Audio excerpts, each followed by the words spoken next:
Welcome to ReneMarie Stroke of Luck. I'm ReneMarie, and I'm just going to see the upper side, if it's good.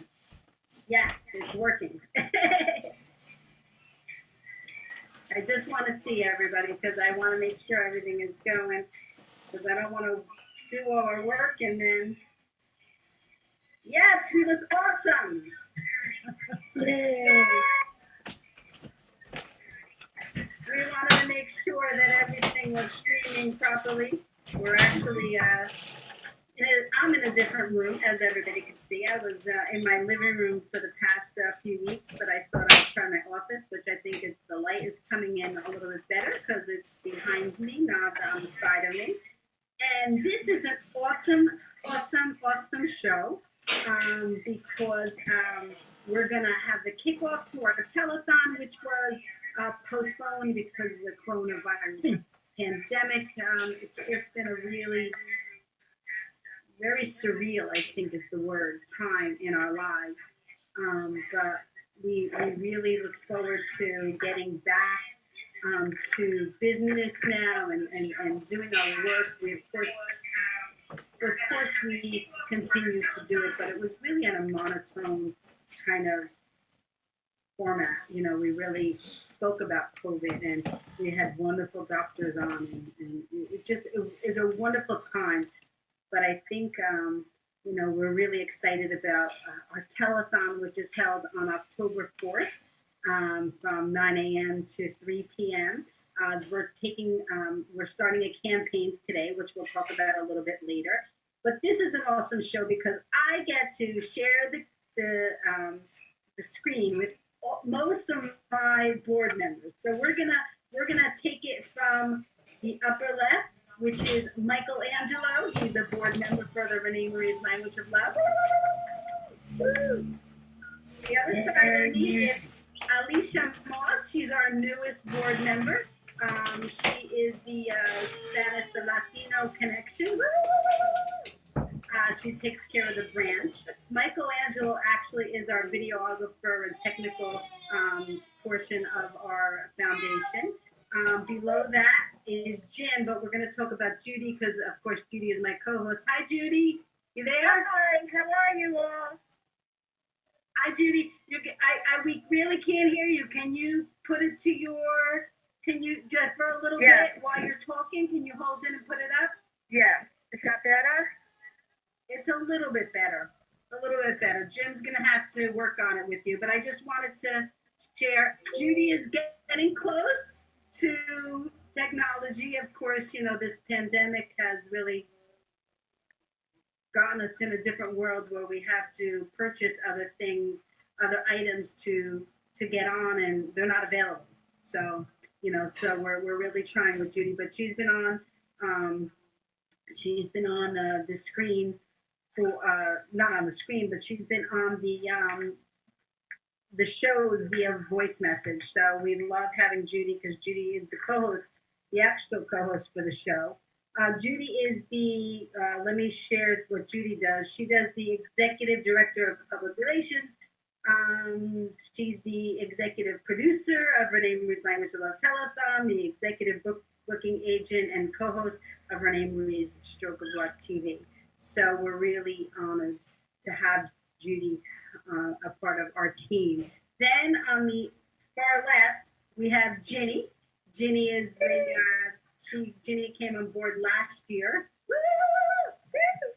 And then we have Nancy. Nancy is a board member. Nancy is a part of the telethon team, and she really does a lot of behind the scenes work. And Nancy and I were working on, and we're going to continue to work on a little project for clothes and stuff.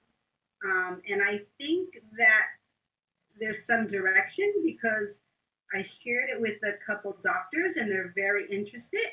So, sometimes you just you have to put things out in the universe, and they kind of start growing and planting the seeds and stuff through life. So it's very exciting.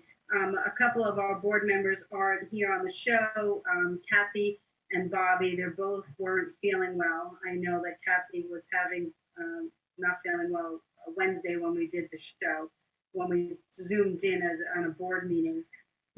Bobby has not been feeling well. So prayers to our board members. And of course, the rest of the board members just couldn't attend today. Before we begin, and at the end of the show, I'm going to do a little memorial. Before we go on, I just want to mention that one of our members, Brian Hunt, who was very helpful at the last telethon, regrets that he won't be able to be with us today because today's his birthday and he's celebrating with his family. He's officially an old man now. He's 30. Oh my God. Everybody remembers Brian, right? Brian, yes, Brian's very helpful, very sweet. I also remember when I was 30. Yeah, me too. You're right. It was a very long time ago. Very long time. Yeah, mine Brian was is a telethon committee member. He's really an important piece to our board. But I want to just go back to what I was sharing prior is really, I don't want to mention any names, but I want them to know they're in my prayers. One of the confidants in my life just lost his son to a heart attack, 47 years old. So at the end of the show, when everybody, I'm going to have everybody click off, and I'm going to just take a few moments to talk about the gift of life, because this pandemic has really got us thinking about life. And this was out of the blue. It had nothing to do with the coronavirus, but it was very, very emotional, very sad. And so I just want to share a little bit of information. So through this show, all the board members are going to be talking, have a topic. Nancy is very good at winging it, and that's our motto, is winging it. I didn't even come up with the topic because I just wing it and talk about things. But you know, our let's start out with sharing what everybody is doing. Let's start out with you, Nancy, because this is the first time that we've had you on since we've had to go to this new format. How has life been going? Actually working from home like everybody else is. It's conforming to working off of a kitchen table, a dining room table, realizing that you have to improvise when you don't have a copy or a printer, things like that Yeah. on a daily basis. But you know what? There are always ways around things. And I found it to be, it's fine, it's good, it's working. Do I miss the office? Absolutely. Absolutely. I miss the interaction of people. Because I'm a people person to begin with, and being in sales, that's even more that you want to be in contact with your clients. And thank God we do have Zoom or Teams. And at least we can converse back and forth. And you can still do business. You definitely can. I mean, thank God I've been very lucky that I've been still doing business right along the way. And slowly we're going to reopen again. It's going to be very, very few people at a time. We've got our space already acclimated to having signs on the floor for circulation, um, plexiglass panels to separate people if they're not far enough apart. And this is pretty much what we've been telling all of our clients to do as well. But from being at home, the only thing that's very funny is that unfortunately Nick got furloughed. So it's like every 5 minutes, what are you making me to eat? So it's very funny. I get a big kick out of it. I'm like, sure, no problem. I've never eaten so much in my life. So, needless to say, that's what 5 pounds are on. But other than that, I mean, you know what? I'm like a chameleon. I can just adapt. Yeah, yeah, we have to, And how has everyone in your family's health have been? Everybody's been good, thank God. One of Nick's cousins had the coronavirus. He's okay. Um, he's got underlying issues though, so that's the reason why. He had a kidney transplant about a year ago, and it attacked him. But thank God he's fine. Everything's good that way. None of us have had the corona. The immediate family. My niece was tested. She's got the antibodies, but never had the coronavirus. Right. So, I guess that's a good thing. She's at least had the antibodies. Right. But outside of that, I mean, we've been keeping social distance. We've done a couple of funny things, like we've got the family together because we all live next door to each other. And with all our masks and everything, we took a family photo. We said, you know what, this is something we're going to remember forever. Yeah, yeah. So we try to make light of the situation as well. And I can't believe it's been a year that we did the car show. Yeah, the year. What's the date? What was the date of the car show? The end of June. It's always the last Sunday in June. Wow. What a phenomenal. It's a beautiful show. Everybody loves coming to Morgan Park in Glencoe. Again, next year, Gold Coast Cruises, we're going to be putting it on. So, and you will definitely be a part of it. Everybody loved the fact that you sang, because normally it's just a recording. Right. So when somebody's live, they were like, wow, that was really great. So I got very good feedback on that. That's awesome. And we were one of the beneficiaries we received. So thank you so much. It was absolutely incredible. So, Michael, this is the first time that we've had the pleasure of having you as a Zoom, joining us via Zoom. Technical guru of the board. still learning. There's a lot to learn, especially now that new technological advances have come across. You know, it's great. I love it. It's incredible. It's incredible that we could all be in different areas and still be connected. Be connected. My nephew Artie Dillon did a video with, as he calls his lockdown version, and all 5 members of the band were in completely different locations. It really worked out good. It's nice. I know. Really nice. I know. And this is the format that we're probably going to do it semi, but this is the format that the Telethon, which we're starting a campaign today, and I'll show a photo a little bit later and share with everybody how they could donate. It's really an incredible thing. So Alicia is our newest board member. Yeah. So we did a Spanish program, which We did it. it's so funny because I know how to speak Spanish, but all these technical words, it's like, I'm not that privy. But my mom, Alicia, did a wonderful job. And Alicia and I are going to do a whole show. And we're going to show the slides to the show, to the PowerPoint that she did.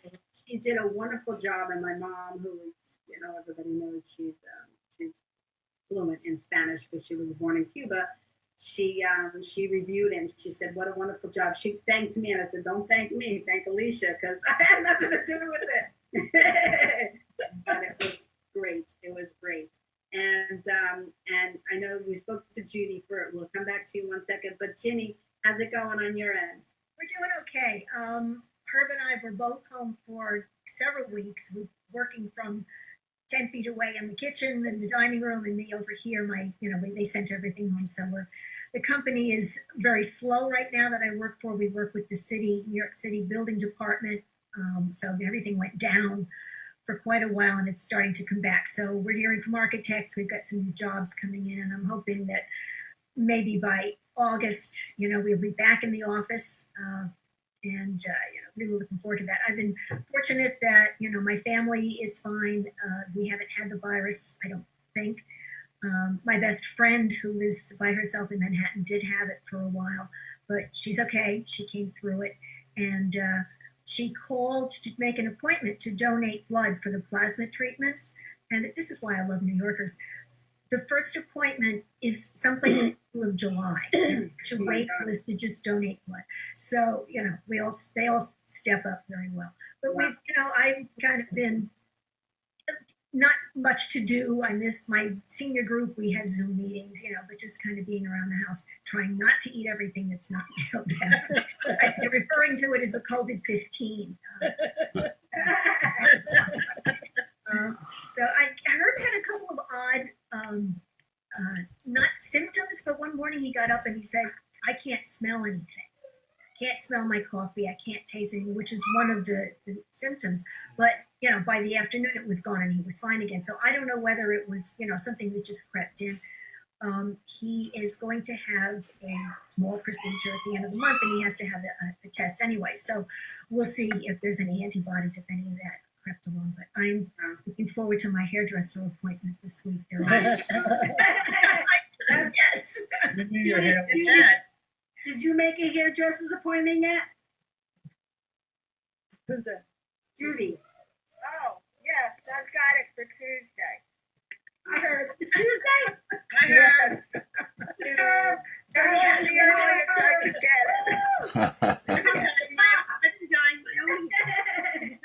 I can't wait because I'm getting so gray. Yeah. When it wants a box of color and it works. I know. It does. It works. It does. I can't get a haircut for a Noise in the while. background. I think Herb's getting ready to take the Mustang out for Wow. He's like, the heck with the show. I'm taking a Mustang.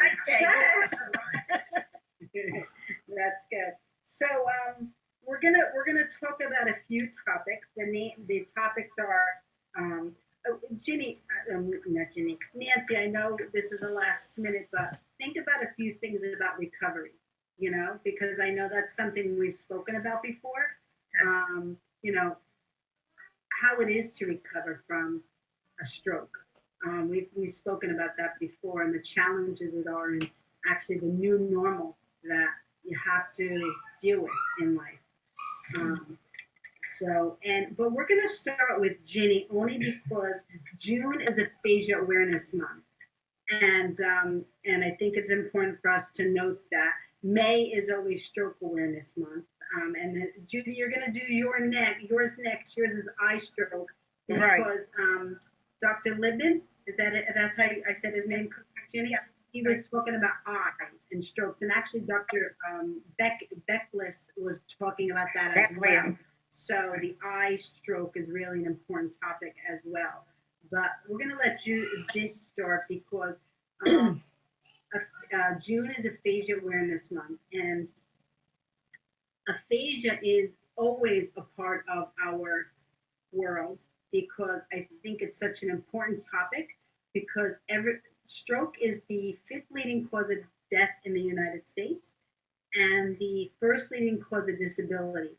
But nobody ever thinks about the aphasia because aphasia is, in my world, is a silent effect. It's the brain, so you don't know what happens in the brain. And even those that come back to a normal state, as you would think, how do you know that their brain hasn't been affected? It really is an important topic. And that's why we wanted to keep it on the forefront of the news. So we're going to let Ginny share the information and talk about the aphasia, June Aphasia Month. Go ahead, Ginny. Thank you, Renee. Okay, yeah, June is, I didn't know June was Aphasia Awareness Month until, we started this. So the definition of aphasia is the loss of ability to understand or express speech caused by brain damage. It's an acquired communication disorder that impairs a person's ability to process language, but does not affect intelligence, which I think makes it all the more tragic because you're still aware of, what you're trying to communicate and you can't. Impairs the ability to speak and understand others.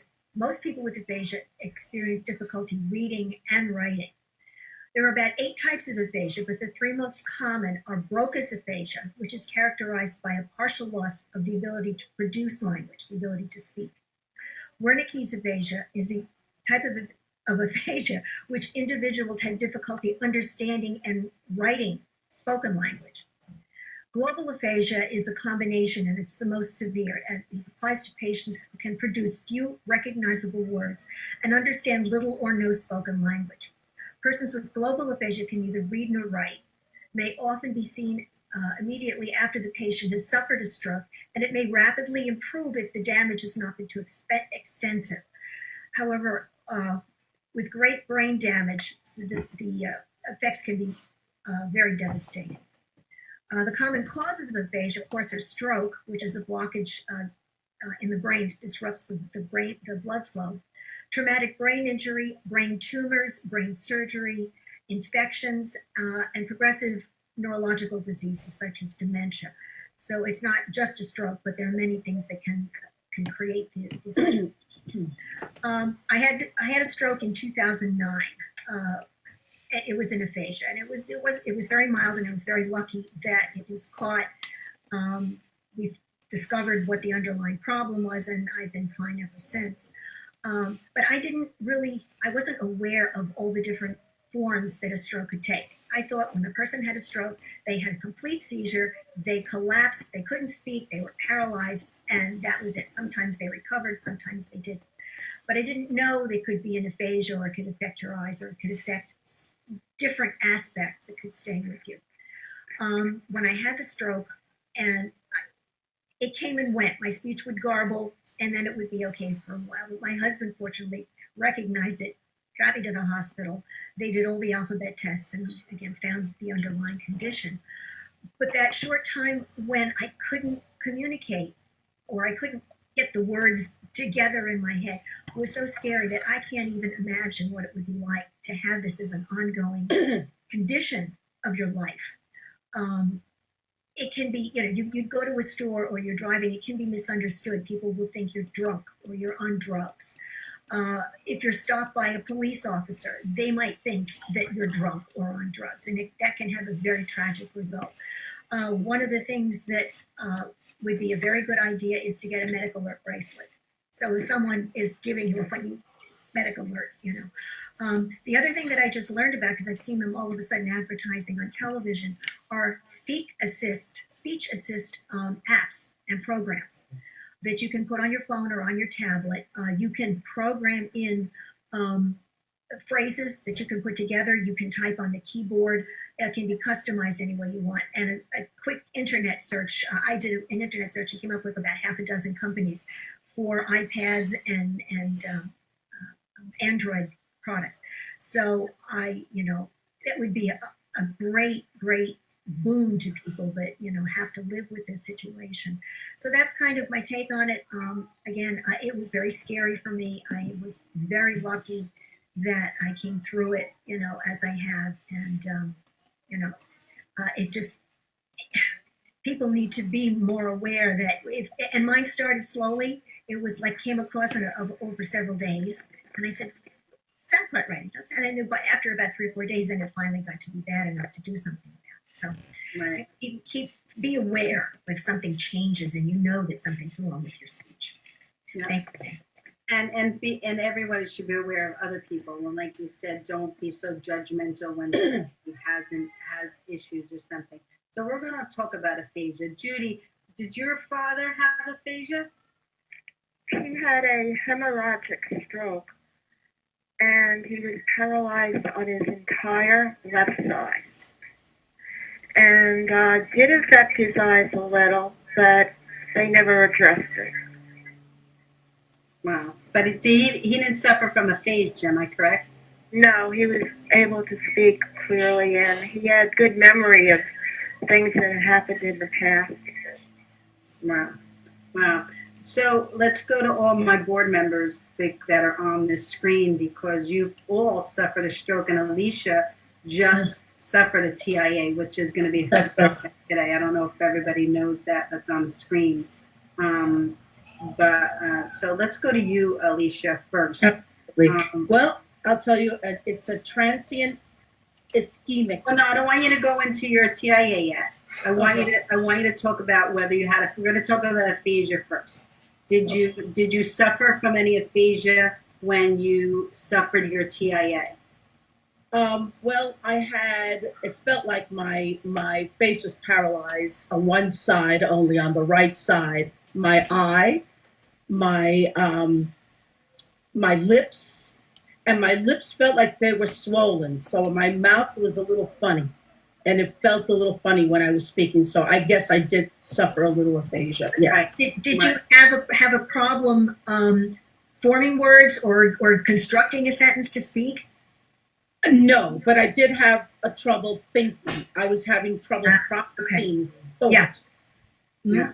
Yeah, and that's something that I always bring to the forefront, because I know that medically that they state that it's a speech condition, but I beg to differ that I think it also is a processing condition, because when I had my stroke, I couldn't understand what was in front of me. I would look at people, and really through the years, not so much now, because I kind of like built my strength back up and I've gotten a little bit more recovered, but I can't process things and I can't compute things when people are talking to me, because I'm tired, or it's not going in. Like, I see them talking, and one of my confidants used to say to me, so just say to them, I'll get back to you on that. I'm not clearly understanding what you are saying to me. Like, it really is important for you to speak from the heart and share with the person you're talking to, so that they understand that, we all have our weaknesses in life. There's nothing to be ashamed of. And I can't wait, because Alicia and I, and you're all welcome to join us, Alicia and I are going to start doing some support center work via Zoom. And I'd love to have you on the team with it, because it really is important for us to have this conversation with aphasia patients, aphasia survivors, and people that are still going through it. Like Nancy and I have spoken about many, many, many times, the feeling, how it feels to be misunderstood and to not be looked at like the person that you are. So, Nancy, talk about that a little bit. Again, that it goes back to all the obstacles and the challenges that you meet when you are a stroke survivor, as I am. I mean, you have the challenges just within yourself to try to, help yourself to get better. And again, the interaction of other people and how they perceive you, the confusion that lies with that. And again, Ginny brought it up as far as people, if your voice is a little bit off, they think you're drunk. If you're walking a little funny, like I have a problem on the left side because I had a full blown stroke. Yeah, people will think, especially if you're in a bar or in a restaurant, they think, oh, okay, she's a little tipsy. But again, your coordination, these are a lot of the obstacles that you face and how people perceive you. Going back into the workplace, dating, all of these things are a very, very big challenge for anyone who has any type of disability.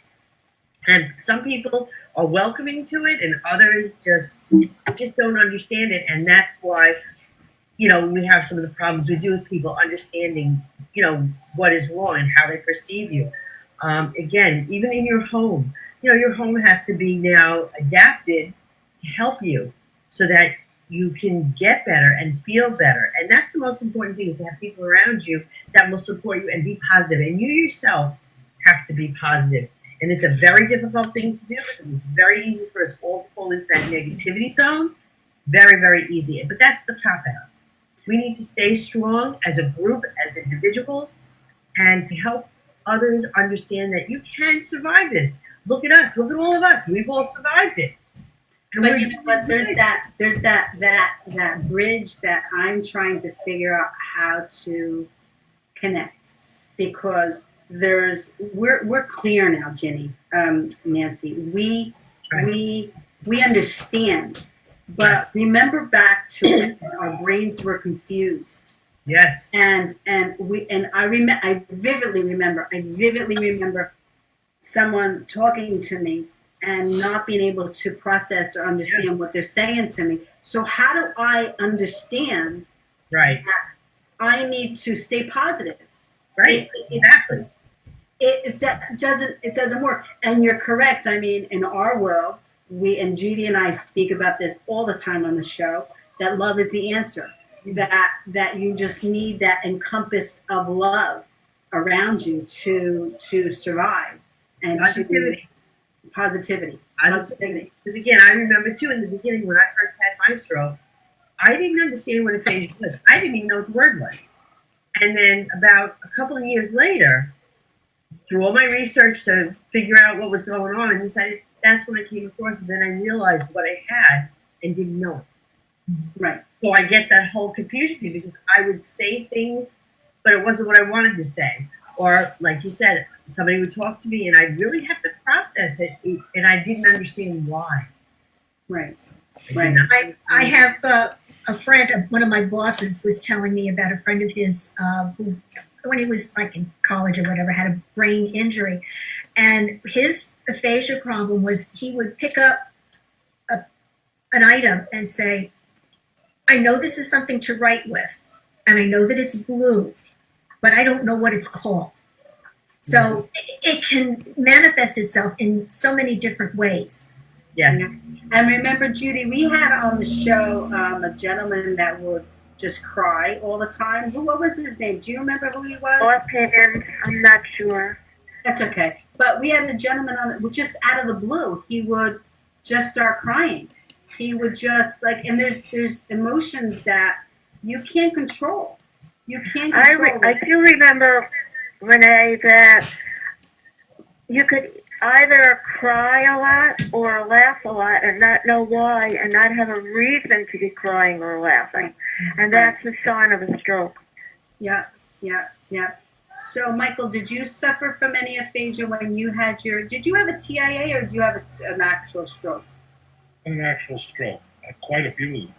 Okay. So did you suffer from any aphasia when you had it? I still am. Not to such a great degree, but I think I've pretty much gotten it under control because of positive thinking. Well, attitude is in my particular situation, it definitely is a good help. Attitude. I don't like feeling this way, so the first thing I'm going to do is try to do what I can to not feel this way. And usually, calming down is a good way of doing it. Yes. Deep breaths. Deep breath. Yeah. Deep breath. I'll share something with all of you that I'm writing my extra inning book, and in it, I'm trying to explain the fear that I have had. I have it less now than I had then, but I never wanted to complete anything because I thought if I completed it, my life was going to be over. Like, isn't that interesting? Like, it was just a subconscious conscious thing that always I've only grown to understand that, and I was always fearful of, because I suffered a traumatic effect, it was traumatic. When I look back and I think about my stroke, I was really bad. But the blessing that I had was my faith, that I kind of like crossed over to the other side and stayed there. I don't want to come back on earth. I don't want to come back on earth. I was afraid. I was afraid to come back on earth and walk the earth because of I was afraid to get back in. It's almost like a batter gets hit by the ball and they don't want to get up to bat again. I was afraid. So it's very interesting the way the mind works. And I've had to kind of set my feet on the ground and know that I can be successful. I can achieve things. That the bottom line is that my time on earth is in God's hands. But it took me over 30 years to understand that and gravitate towards that. Did anybody have that? Yes. You had that? I totally, because when I had it, I didn't realize how bad it was. All I kept saying was, I need to get better. I don't have time for this. Where did this come from? And it was really a big challenge to just understand what happened, and the fact that for whatever reason God said, you're not going nowhere. You're staying right here. There's a reason you're going to stay. And it was definitely, when you look back on it, there was a time when, I didn't cry, I didn't show emotion. And I think after a few times that I had done public speaking was when I realized it was okay to let those feelings out. And you know what? It helped me heal. That's something I did find from speaking and from doing what I do with you, Renee, and everybody else. It just helps you even now. Nancy, you're absolutely right about that. You're absolutely right. Wait, Michael, let Ginny say, what did you say at the end, Judy? Because you both were talking. I basically said that, even to this day, there are times here and there where I will break down. And for whatever reason, I can't explain it, but I just think it's due to the situation, and certain things just kind of hit you a certain way and it triggers it. I think in my world, I think it's just the appreciation. I'm so grateful. Like, and that just brings this emotion to me of it's not sadness. It's just humbleness. It's surreal. It's just like, God, we're on this earth. We get to live. Like, how blessed are we with all the trials and tribulations that are on this earth. With all the trials and tribulations. Michael, I'm sorry, you were saying? I just wanted to touch on what Nancy was saying. Positive attitude, and the word attitude I'm putting in there, is definitely a good factor in getting better. And it really does. It helps. Because like I said before, I don't like feeling this way, so I'm going to do the best I can. What can I do to not feel this way? And calming down, meditation, I have a whole list of things that if I get a chance to speak about it. Unfortunately, I'll have to read it off the script. But that's okay. I just really do believe in the power of positive attitude. The word is attitude. Good attitude. Yes. There's also bad attitude, too. We're going to have to do a show about that, Michael. What are you saying, Judy? We're going to have to do a show with Michael about positive attitudes. Okay, book them. You're gonna be You don't have to tell me twice. You know me and shows, Judy. So it's really important. So I'm glad that we're all on the same page about aphasia, and we look forward to starting a support group because we just want people to understand that you're not alone, and that we understand the emotion you're going through, and that we'll help you, we'll support you. But the key is, and this is something that I know you'll all agree, especially you, Nancy, because you had it more severe than anybody, is, that, oh, I just saw a cardinal, beautiful. I'm sitting in my bed, my office. I forget what I was going to say. What was I going to say because of that cardinal? I forget. Anyway, so it really is important to remind everybody that this is Aphasia Awareness Month. And Ginny, I want you to end it by sharing once again about not judging people. Can you reiterate that one more time for everybody? Yeah, no, it's just important that if you see someone in a store or in the street or shopping or having a bad time, that they're not drunk, they're not on drugs, that you have to understand that this is a medical issue.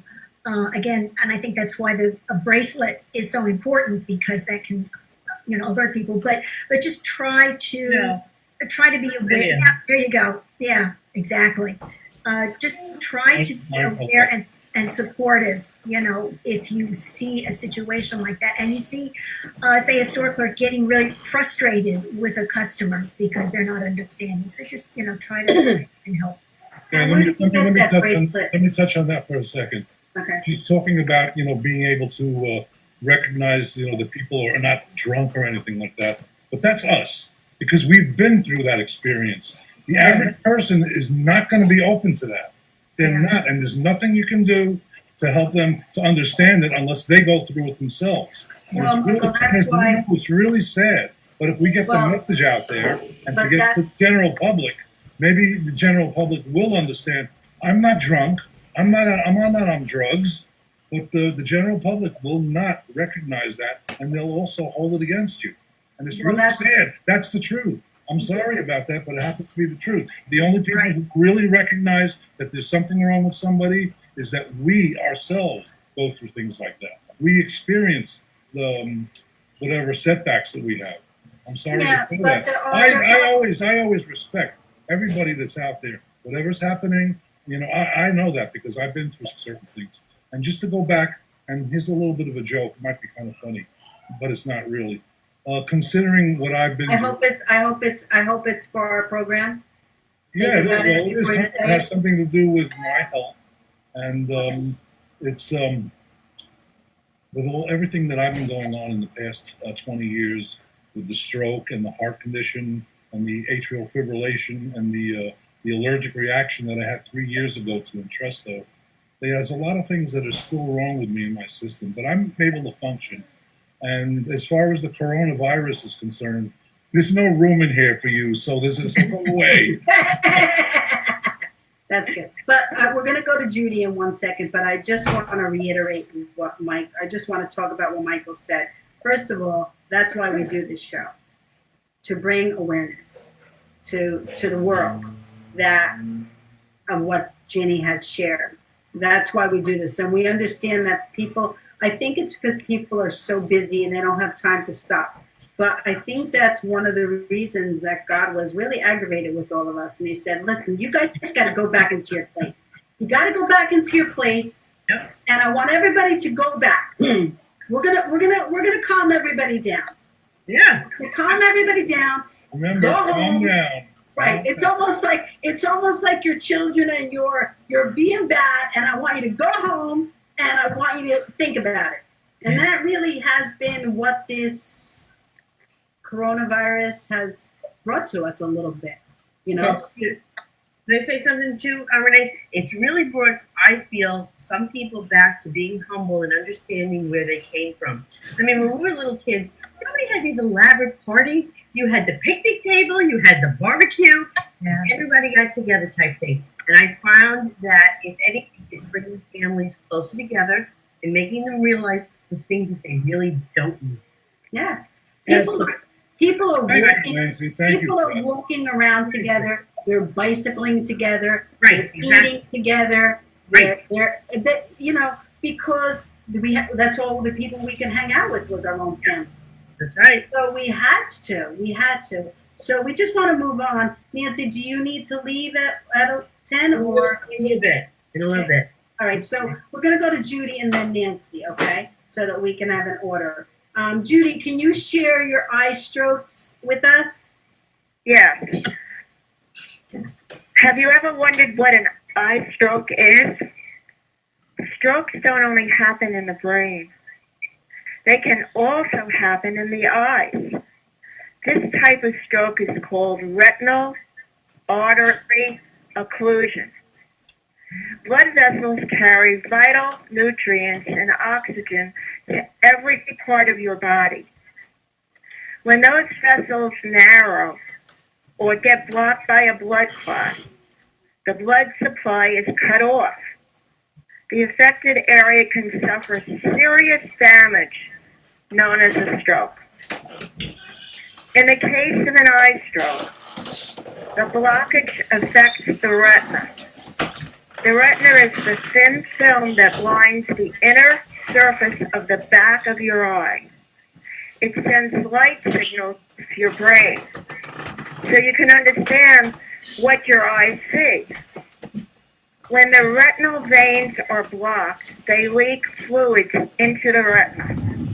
This causes swelling, which prevents oxygen from circulating and impacts your ability to see. How can you tell if you're having an eye stroke? The symptoms of an eye stroke can develop slowly over hours or days, and they can come on suddenly. The biggest clue to a retinal stroke is if you have symptoms that occur only in one eye, and they can include floaters. Floaters appear as small gray spots floating around in your field of vision. Floaters happen when blood and other fluids leak, and then they clump up into the fluid or vitreous in the middle of your eye. The second one would be pain or pressure in the eye. Though eye strokes are supposed to be painless, and I do know that doctors have said there's no pain in your eye. Believe me, there's pain in your eye, and it can occur with or without an eye stroke. So you should be aware of that. Blurry vision that steadily worsens in part or all of one eye. And complete vision loss that happens gradually or suddenly. So what causes this eye stroke? An eye stroke is caused by obstructed blood flow that damages the retina. This is usually due to either narrowing of the blood vessels or a blood clot. It's not always clear why eye strokes occur, but certain health conditions such as high blood pressure and diabetes can put you at risk. Now, who is at risk? Anyone can have an eye stroke, but certain factors make it more likely. For example, you're more likely to have an eye stroke as you get older. It also is more common among men than women.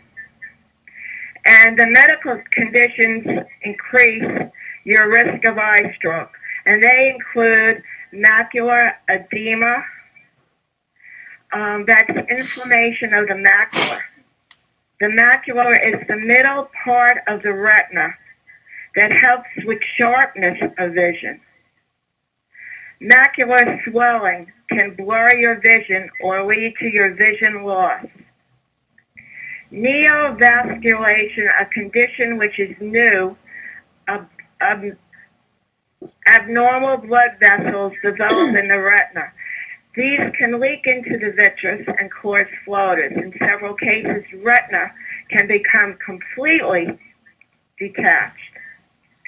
Neovascular glaucoma can also be a complication, and it's increased pressure in the eye due to a formulation of new blood vessels and blindness.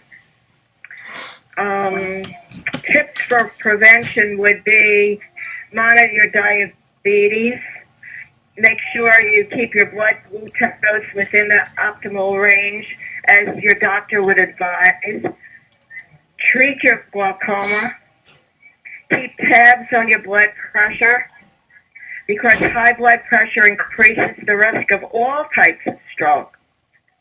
Lifestyle changes can make a difference, and a variety of effective blood pressure medications are available, and you should look into it. Check your cholesterol. If it's too high, diet and exercise can help bring it down. And if necessary, you can take medications to control it. And don't smoke.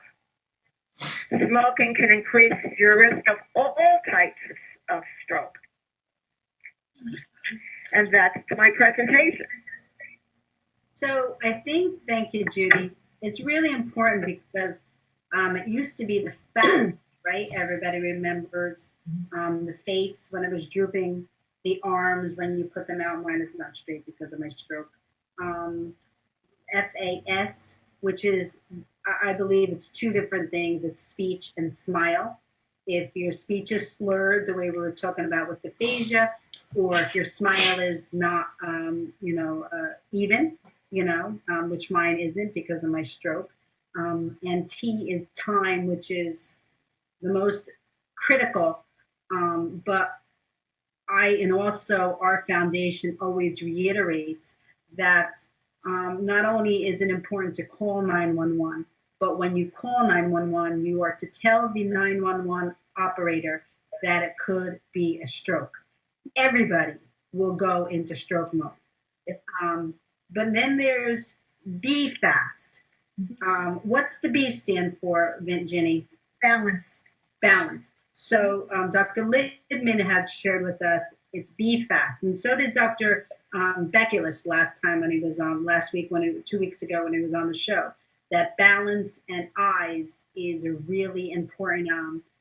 It's really stroke awareness now.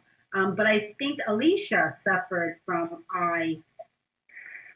Right, I did. So share with us about your experience. Okay. Well, I had something called a TIA, which is a transient ischemic attack.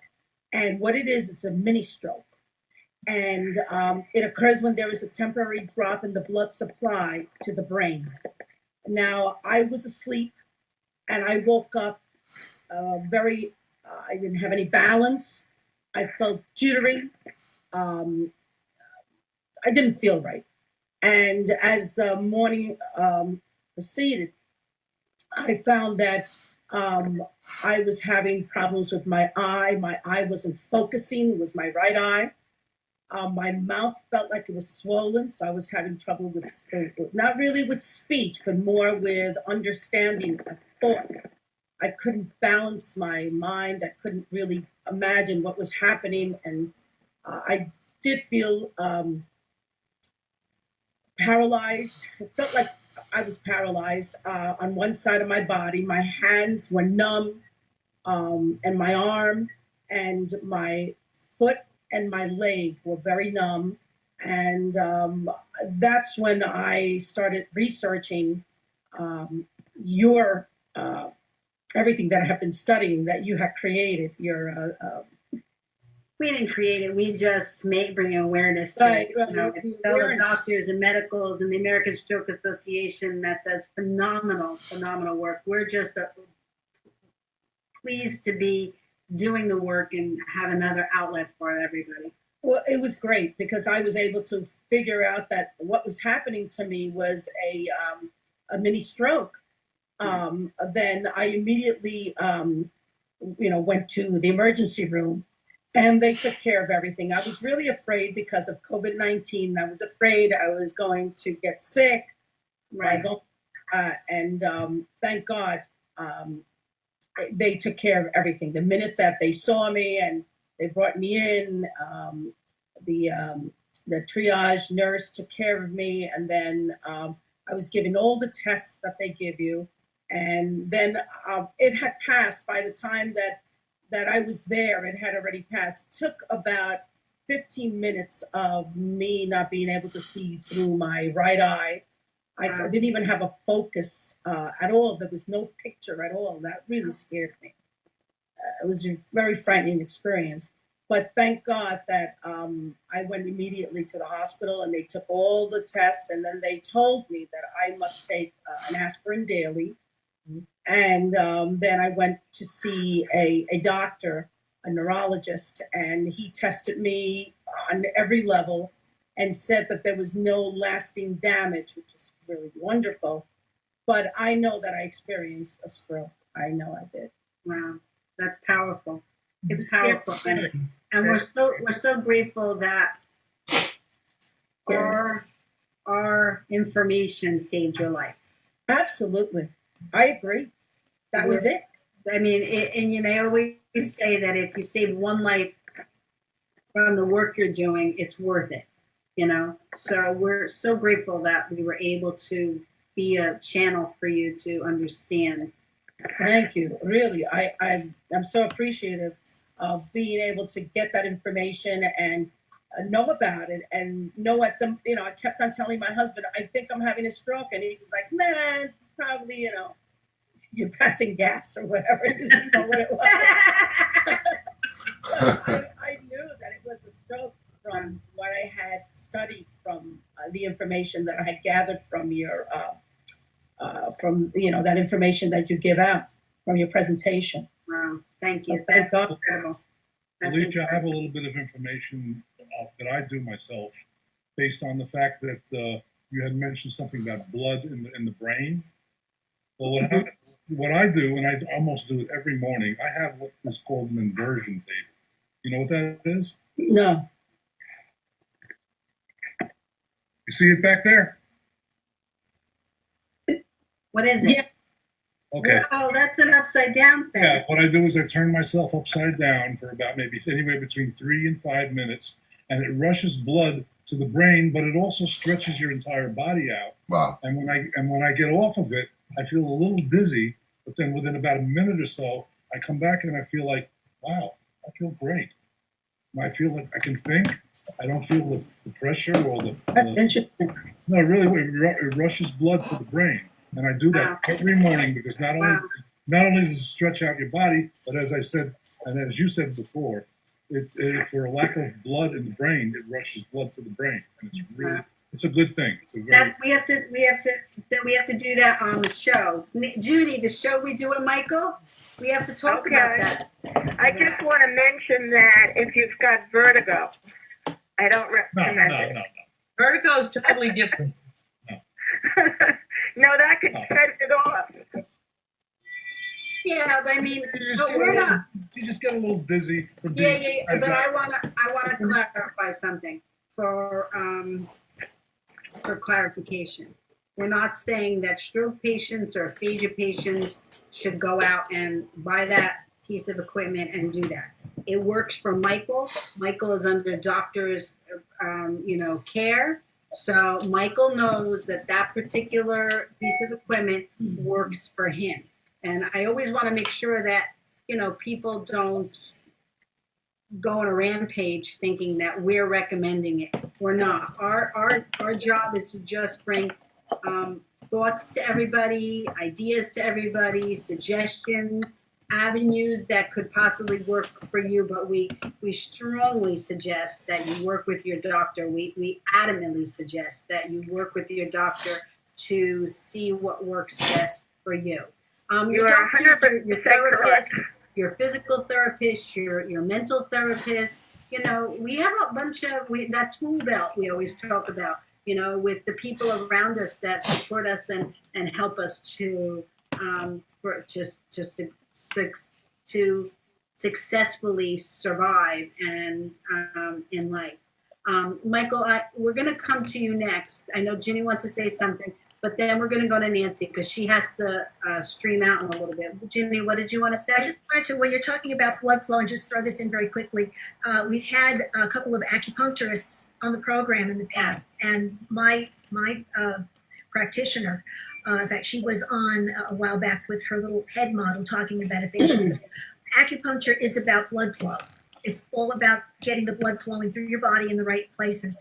And her experience in treating stroke victims has been very successful. She had told me that in China, if you have a stroke, it is mandatory. Everybody gets acupuncture treatment. Again, Wow. we're not telling everybody to go out and get acupuncture, but it's another avenue to look into with a good therapist.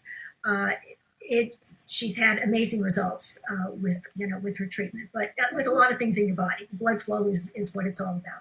But acupuncture definitely does work, because after I had my stroke, I'll share this with you, I immediately did that, not knowing that Okay. it was the best thing I could have done. Yeah. It helped my circulation. It just helped my whole body start to feel a little better. Okay. Right. And I believe she said that it's got in China, it has to be done within the first 6 weeks. It's 6 months. If there's 6 months. months, go with the golden period. Yep. Jenny, her name is I'm The trying. best thing.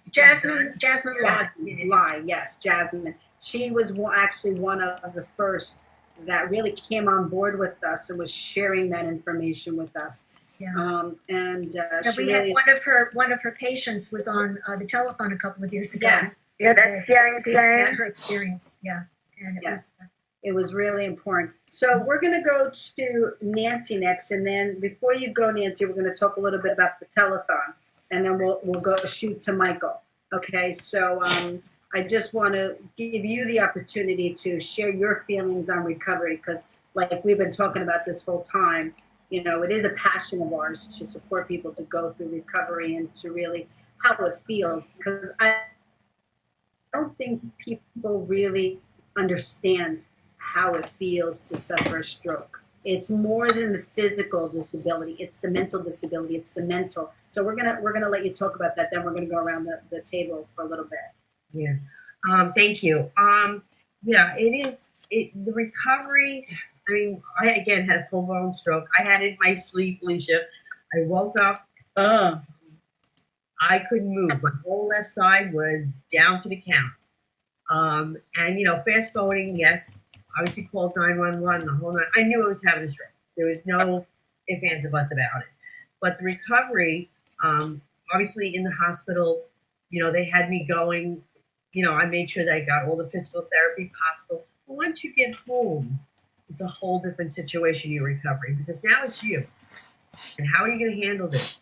What are your challenges? Like I had mentioned earlier, it could be your walking, it could be your speech, the aphasia. It's all of the above.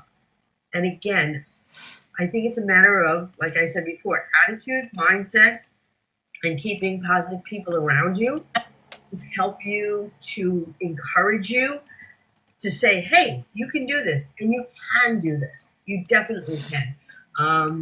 Again, the big thing for me was I lived alone, so I had to make sure that my house was accessible for me, no scatterrugs, you know, things like that, because again, my whole left side was off. I had a walker at the time when I got home. Again, there was very little I could do, but you know what? In attitude, I didn't stop myself. I kept doing what I normally do. I kept my normal way of life. I didn't change that, because I find that if you change what you're used to doing, it's going to mess you up. But if you keep, hey, I have dinner at this time, you know what, every day at this time I walk, or whatever the case might be, even something little, keep that same schedule. Excellent. I mean, I'll never forget the one day I was so excited, I could finally make the bed. I thought that was the best thing in the world.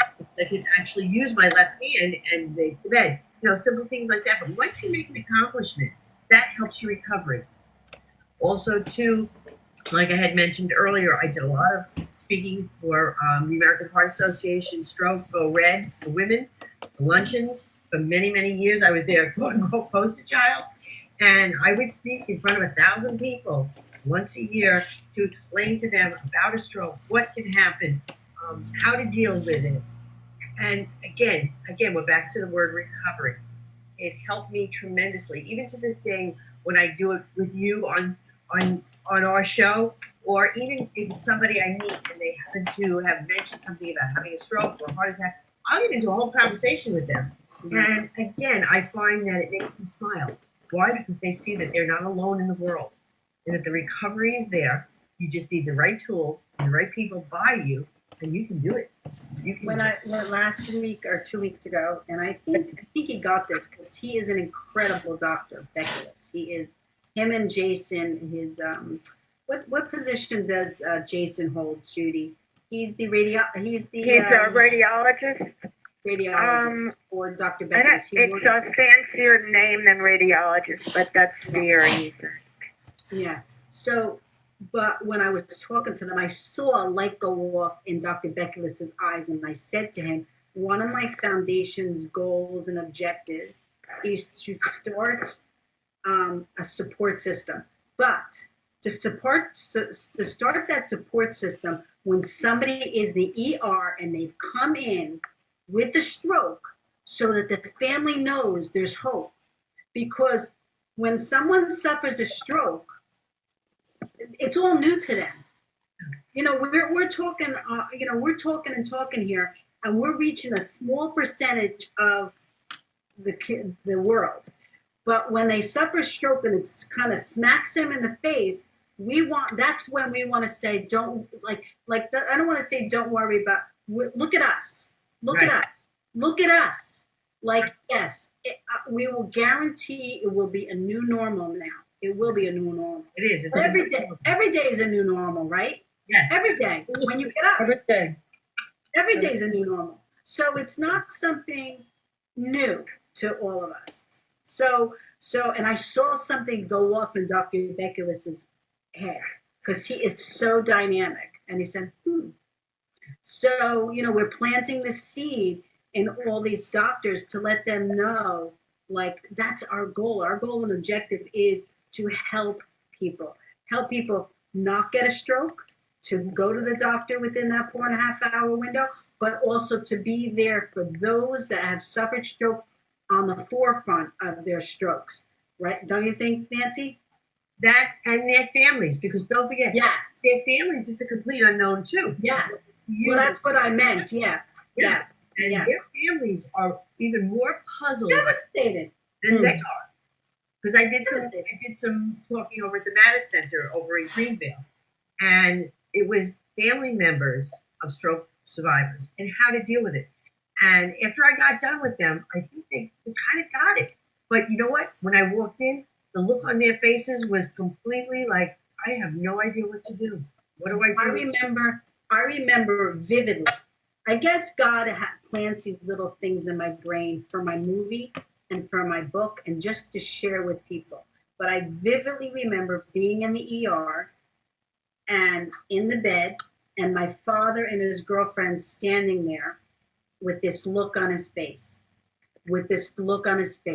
Because we've never suffered any strokes in my family. Strokes were never a part of our world. So he would, and I remember like trying to yell to him, but I couldn't yell. I was just like trying, Daddy, I'll be okay. I'll be okay. I'll be okay. I vividly remember that. And it really is, so important for us to start to support families, Michael, did you, what do you think about recovery? Well, the only thing I can say about recovery is that, again, going back to positive attitude and just taking care of yourself. Unfortunately, I haven't had such a good experience with doctors. I've actually gotten some very bad advice from doctors. But what I did was, I'll tell you, just goes back to the 3 years ago when I was in the hospital and I was in the intensive care unit for about 2.5 weeks. One of my doctors actually said to me, well, we're not sure, but you might want to start considering settling your affairs. And my attitude just kicked in and said, wait a minute, I'm not ready to die. I don't like feeling this way, so I'm going to stop myself from feeling this way. And my mind, my positive thought, here I am 3 years later, Yay. proving the doctors wrong, because I am a true believer that with positive attitude and taking your medications and exercising and eating well, your body can heal itself. And that's proof it has done to me. And of course, my involvement with the ReneMarie Foundation has brought a lot of information to me too. And I am so thankful to God for that. Thank you, God. Thank you, ReneMarie. It really has helped me out. I'm still alive. Probably a good portion due to you, definitely. Well, I will tell you that when I was praying before the show on what to talk about. First of all, I just pray and I kind of go wing it, like Michael loves that I say that. But what I love about our foundation is we've all had some sort of experience personally with a stroke or aphasia. Judy had her father. Michael suffered a stroke. Ginny suffered a stroke. Alicia suffered a TIA. Nancy suffered a stroke. Kathy deals with Bobby. He suffered a stroke. Bernie McDavitt. She is a nurse. Jean Parada. Her mom suffered. I think it was a stroke, but I think it was aphasia as well. So, we're all passionate about our mission because there's a personal reason behind it. So we're not all just the board members sitting around a table talking about what we can do next. We're also passionate about bringing awareness to the world and saving lives and supporting people, and whatever we could do, we're in. So, I love it all. You're all incredible. And you also have to be your own best advocate. Exactly. Yeah. If you're not, that's exactly what was happening to you, Michael. Yeah. Well, I've had a lot of experience dealing with. I've had a lot of experience in the past, maybe 8 or so years. I took care of my mother, who was in this nursing home in Yonkers, and I learned about a lot of the people who were there. A lot of the residents, I like to call them, because it was more like a nursing home rehabilitation center. And the way my mother used to care about some of the other people, and I learned a lot about caring. And then I was in that nursing home twice because of some of my situations. And while I was there, I learned how to help other people too. And I learned from the physical therapy department and everything else. I learned stuff while I was there. And then not only that, but when did Bobby have a stroke? Oh, I think it was 2017. I think. No. It was last year. I think it was. No. Well, he suffered another stroke. Well, the He most suffered recent three one. initially, and then he suffered another one, which I lost count. Well, the most recent one, he was in the same hospital that I was, and then Roseanne and I were going to go visit him, and he said, "No, forget about it, Don. I'm leaving here tomorrow." And well, what, are you going home? He says, "No, I'm going to San Souci." Well, I can't believe it. That's the same place that I was in. And then we went there, and coincidentally, he was in the same room that I was in. Oh my God, that's awesome. But when I went there, I reconnected with a lot of the staff and some of the nurses, and they were all, "Michael, you're here. How are you feeling? You look good." And I said, well, a lot of it was based on, your help and my positive attitude. But I did learn a lot from dealing with the nursing home and with people who were worse off than I was. And I learned how to deal with my health. Yeah. And, I'm a lot better off because of that. Really. Yeah. Really good. Judy, do you have any comments on recovery? Well, I also believe, like Michael, that you have to have a positive attitude. And from the very beginning, when my dad had his really massive stroke, I said positive things to him. And I told people who visited him, if you're going in the room, you have to say positive. I kept telling him, you're going to get well, you're going to get better, all things like that. And it's very, very important. It is important. It is important. Jenny, do you have anything about recovery? Well, again, my aphasia was very slight, but being your own advocate, the neurologist that I had while I was in the hospital, and I won't mention any names, who I did see a couple of times right after I got out of the hospital. He wasn't connecting with me. My friend went with me to an appointment, and he was talking to her instead of talking to me. He was worried about the arthritis in my neck as opposed to dealing with what the situation was. And I didn't feel like this was going to be a good relationship. So I went back to my internist for a couple of recommendations, and that's how I ended up with Dr. Lidman, who is, just a world to me. He is incredible. Really Incredible doctor. Fortunately, I'm one of his better patients because my condition's been very stable. I see him once a year, very faithfully. But we have learned. He's been on the show a couple of times, and we've learned so much from him. He's the head of neuroscience at Northwell in Manhasset. So, it's a matter of finding someone that you really trust, that you really can connect with, that speaks to you, in a way that you accept. If you have a doctor who's talking down to you, who brushes you, they might be great doctors. Because when I called my internist and I said, I need a new neurologist, she said, I have two equally qualified people. One has no bedside manner, and the other one is really terrific. So I just want to add to that. Say it again, Judy. I'd like to add to that because when my dad had his hemorrhagic stroke and he was in the hospital, I wanted to find out who the doctor was. And I was waiting on the line and I spoke to the receptionist and she was going to connect me with him when all of a sudden I got pushed off the line by a doctor who said, do I have any messages? And the receptionist said, you just pushed off the line your newest advocate, your newest patient's daughter. And when he talked to me, he said, oh, your father is going to die. There's nothing we can do for him. It's going to happen any moment now. And I fired him. And I got someone else, and my dad lived 3 years and 3 months longer, and he was able to talk to me, and I, as I said before, used a very positive attitude. So if you don't have a doctor you can relate to, you have to fire him and get someone else. Absolutely. I mean, they told me, oh, you're never going to walk again. I said, really? We'll see about that. Yeah. I almost fired all my doctors. I'm my own doctor. Let's talk about the fact that sometimes, and I'll let you chime in, Alicia, in a moment about recovery. But sometimes it doesn't come from the person you think it's going to come from. Sometimes it comes from a little angel, guardian angel that comes into your life and like they're there for a reason. And to me, in my world, they're usually an off the beaten path person.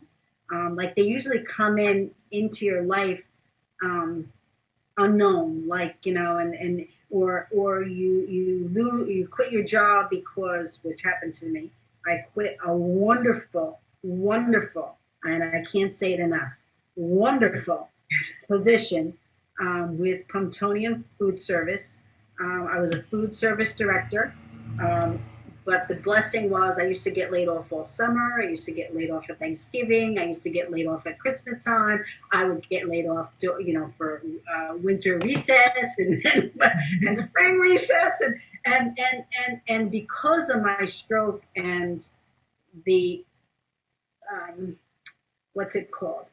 The combobulation that was happening in my brain and so I actually passed out at work, blacked out at work. And anyway, to make a long story short, that led to me leaving the position. But I think I needed to leave. I think God was working with me for me to leave that position so that I could get a position with the Wanakee Reserve and meet Dominic Cordelesa, who was really the one that kind of put my feet on the ground. Because as I said before, I was like living in heaven, in my spiritual world and not wanting to put my feet on the ground. And he gave me tools to be able to navigate and trust and to put my feet on the ground. So those angels always come in different fashions and through our lives. And we always have to remember, like what's the book, The Prophecy? Mhm. The Prophecy. It's a great book. It talks about the channels and the next steps in life. And that's what we always have to remember where we're living. We're living our own journeys. You know, the jobs and the challenges and the good things and the joys are happening to us, but we're actually living a journey. So, Alicia, what do you have to share about recovery? Well, what I've been doing is that I'm trying to lose weight. That's one of the hardest things ever. I know. And I agree. eating the right foods. One of the things that I feel that I have that's a problem. I have a lot of belly fat that I can't seem to get rid of for a long time. So that's one of the things I have to work on. I do exercise all the time, so that's been helpful. But I feel that my eating better, losing the weight is a primary thing for me right now because Exercise. I do. I exercise all the time, but You know I, what you can do? you know, but I'll end up having some sugar. You know, I'm a sugar fiend, and I'll have some, cookies and cake and things like of that nature, which I shouldn't really be eating because I need to lose the weight. Alicia, So those are things I'm dealing with is trying to lose the weight so that I can get healthier. Because it's unfortunate. They say 10 to 15% of the people that have had these types of strokes will have a reoccurring bad stroke if they don't get their act together. So I have 3 months time to really pull myself together and lose the weight that I have to lose in order for me to get out of that the risk factor because I'm definitely a high risk person. So Alicia, one thing I can recommend if you get the apple cider vinegar pills, yes, it helps to flatten the stomach, but you have to eat because otherwise it's going to make you nauseous. But okay, it does okay. work. I'm It gonna does put that work. down. Apple cider vinegar. Yep, they're in pill form because to drink regular apple cider vinegar is disgusting. Okay. But the pills do work. It And keeps where would I get them? Like in a health food store? Yep, GNC. You can get them in. Get them online. You can get them I'll online. get them online. I'll get them Yep. online. I get Yeah. everything else. Yeah. Nature's Bounty, any of them, they will have them. Yeah. And I'm not a person that does salt, but one of the things they talk about is you got to reduce your sodium. Yep. And exercising regularly, which I do. Alcohol, I'm not really an alcohol. I mean, I have a glass of wine every now and then, just one anyway, but definitely it should be limited. And they mention about, of course, losing weight. That's really important. And I'm not a diabetic, thank God, so I don't have to worry about that. But getting sleep, that's one of the problems that I kept on having for the longest, which could have been what brought that TIA. My sleep patterns were horrible. I could not sleep a whole night through. I would wake up in the middle of the night. I would say like 2 o'clock in the morning, and not be able to get back to sleep until like 5 o'clock in the morning again. And then I get up early anyway, so I would get up, probably at 7 and just have 2 hours of sleep or 3 hours of sleep and very bad interrupted sleep. I believe that that is a problem that could have brought the stroke on. That in my belly. So They're all good topics. So let's set that up with Judy. Judy, they're good topics to talk about. Weight and sleep. yes, Okay. Definitely. Those are two good topics. Yeah. So that we could find out. Because I know, I mean, of course, everybody knows I got hit by a car. About 2 or 3 years ago, I have no idea when I got hit by a car. But it was only up until like this year that my knee started. I had a knee surgery, and all that. But it's just this year that I started to feel balanced and strong enough to go back to the gym, and then the COVID pandemic happened. Yeah. And I love that feeling. I love to be able to go to the gym. I love to be able to go to the gym. I can't believe we've been talking for an hour and a half. I mean, it's just been incredible. I know you have to go, Nancy. Yeah. But no, that's okay. So I wanna talk about the telethon because I want you a part of that conversation. We'll just 5 or 10 minutes, and then we'll let you blow your kisses and leave us. And then we're gonna go to Michael, just so Jim gets an idea of what we're doing. We're gonna go to Michael for his topic on stress.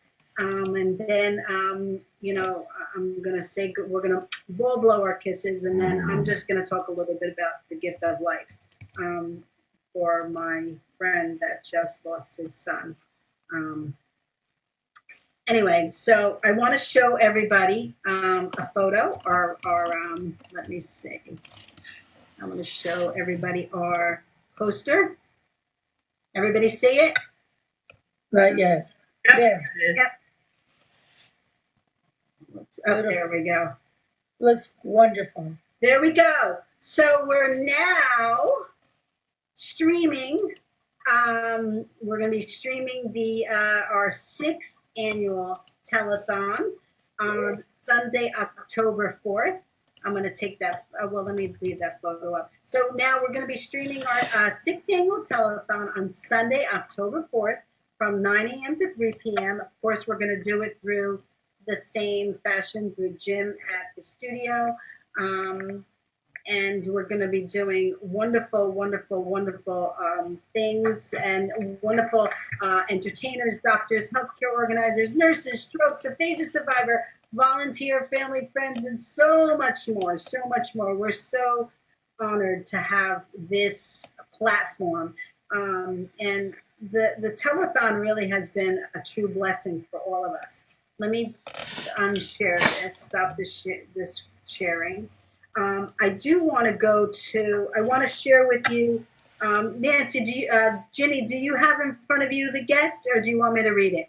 I don't have it open right now, so Okay. you go ahead. So some of the guests that we just actually sent it out yesterday. And did you get my email, Ginny? Because I didn't see you opened it up. I sent it to you, but it comes through another email address. That's the problem. Yeah, I know. I get emails from you. Okay. No, from my Arm Productions email. I sent the press that I sent out No, yesterday. I did not see that. Anyway, so we're just going to share that Robert Channing has agreed. And let me share with you this, that we're inviting all entertainers, all doctors, all nurses, all aphasia specialists, stroke survivors, aphasia survivors, whoever you are, to be a part of this telethon.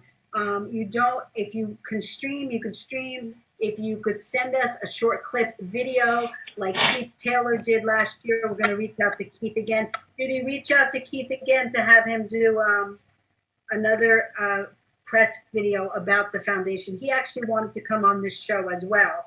So We'll have him on. We have Tim Hanley. Is that a friend of yours, Judy? Say that again? Tina Hanley. She's from Yeah, she's from New York Senior America. Right.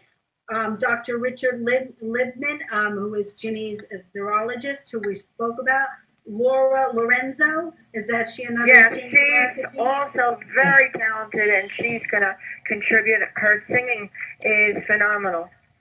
Is she going to do it live, or is she going to do a video? I think if she could do a video. whatever way she wants to do it. I'll talk to her.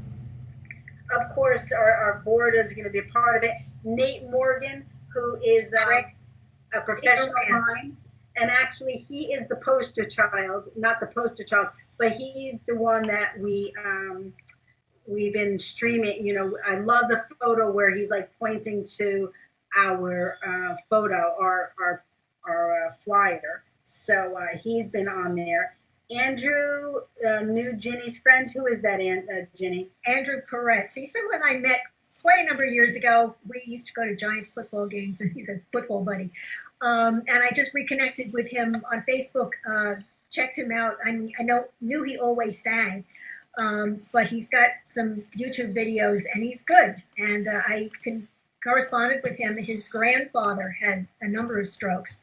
Wow. And he had, some history with that. So he said he'd be more than happy. So we'll follow up with him. We have a new entrant into our telethon family. Wow, that's awesome. So, Nancy, we're gonna let you just share your excitement about the telethon, and then we're gonna let you fly off because I know we've kept you a half an hour longer than we should have. But we have so much to talk about. So much. I know, this is what happens. So tell us why everybody should come to the telethon and why they should support us. And in a few minutes, I'm going to share with them how they could start to donate. We're opening the window for donations today. We're doing a campaign from now until October 4th, and I'll share that in a few minutes. But go, Nancy, go. Well, one of the first things is we're a fabulous bunch of people that Yes. having me. Yeah. To get the awareness out there, and I've been there since day one with Renee, and I've watched how this telethon has evolved and how people have gotten involved and have gotten so excited about what we're doing and the amount of people that we're able to reach. And like we always say, if it's one person, that's one person that's going to realize, hey, I can do this. I'm good. I'm going to be okay. And the more people we get involved, the better it is. Again, to get that word out there and say, hey, we're survivors and we're proud of it. And we're pretty fabulous at that. Yes. Otherwise, we wouldn't be all talking to each other and to the world out there to try to spread the word of how fabulous we are. So join us on October 4th and donate now to help someone that you definitely know you've been touched by. And what's the name of our foundation and what's the, what do we support? Right. Everybody and everything. Language of Love, ReneMarie. And we support strokes and aphasia awareness. Three of our mission statements are, just so everybody knows, is number one is stroke aphasia awareness, which we bring every week on this show and throughout the days and stuff like that. Number two is to do an annual telethon. And number three is the part that we really need everybody's support to help us with this organization is to help those that their insurance has run out. That really is an important key to our organization. So we've been supporting, here and there and sending money to different, just small amounts just because we want to stay compliant. But we need to start to work on that more strongly. And that's when, but all organizations take a long time to establish. And I'm so proud to say that 6 years down the road, we're established and we're taking it to the next level. So we are rocking and very proud of. You should be very proud of all this. Yeah. And before you go, I want to share my most favorite thing about our telethons. My most favorite thing about our telethon is a few things. First of all, yes, Jim. Yes, Jim. But our most favorite thing, I am the one. some of my most favorite things about the telethon is, first of all, it really has become a family. The telethon, everybody that has been on the telethon really doesn't leave us. They come back every year and help us and support us. So our family has really 60 or 70 people. And it really is very challenging to stick everybody in. But I'm never turning anybody away. And Jim and I will run it till 9 o'clock at night, because if that's what we got to do to support everybody and have everybody in there, we're in. The other thing that my most favorite thing about doing the telethon is that part where we all come together and we all sing together. Yeah. That's because everybody knows the words to I Believe in Music now. Michael was the one that found that. I mean, I knew that Mac Davis, but Michael is the one that found that song because he knew my vision of the foundation and the telethon, and it's just perfect words. And I remember last year, like when we were singing and everybody was just like, oh my God, like it's just a unity. It's just unity. And that feeling comes across the screen so powerful because it's not an act. It's like just pure love that we're all working together, all singing together for a common goal. So that's my favorite part of the telethon. Do you have any Yes. favorite parts, Nancy, before you go? The energy level is so high, and you can feel it. You can feel it when we're all together. I feel that energy. Unbelievable. Yep, like today. Yep. You know, like today. So we're gonna let you go, Nancy, because I know you have to go. But thank you for hanging out with us. It's good to see Bye, you. Nancy. Bye. Take Have a care. great day, Nancy. Well, Let's all blow our kisses to Nancy. 1, 2, 3. Mwah. Yay! bye, guys. Bye. Bye, Nancy. See you next time. You got it. I just want to say, as a musician myself, I always have music in me, and I was in a band called Workshop like 30 years ago, and we used to do I guess, a mashup of 2 different songs, and the 2 songs were "I Believe in Music," and then it would go into "Listen to the Music," and it was great because we would start the whole song off with everybody in the band singing in harmony. I believe in music, and it would just go on, and then we would go into listen to the music, and that's what brought me back. I said, that would be great for ReneMarie, and then you just jumped on it right away. Oh my God. And the first thing you said is, we got to get Mac Davis involved in this. I'll share a little. This is a God story, okay? And I have to remember this to put this in my book. Now, you didn't know this, Michael, but we used to have a woman named, in my father's home when I was young, we used to have a woman that actually just lived there for, it must have been, it was a short period of time. But the reason she lived there was she was friends with Mac Davis.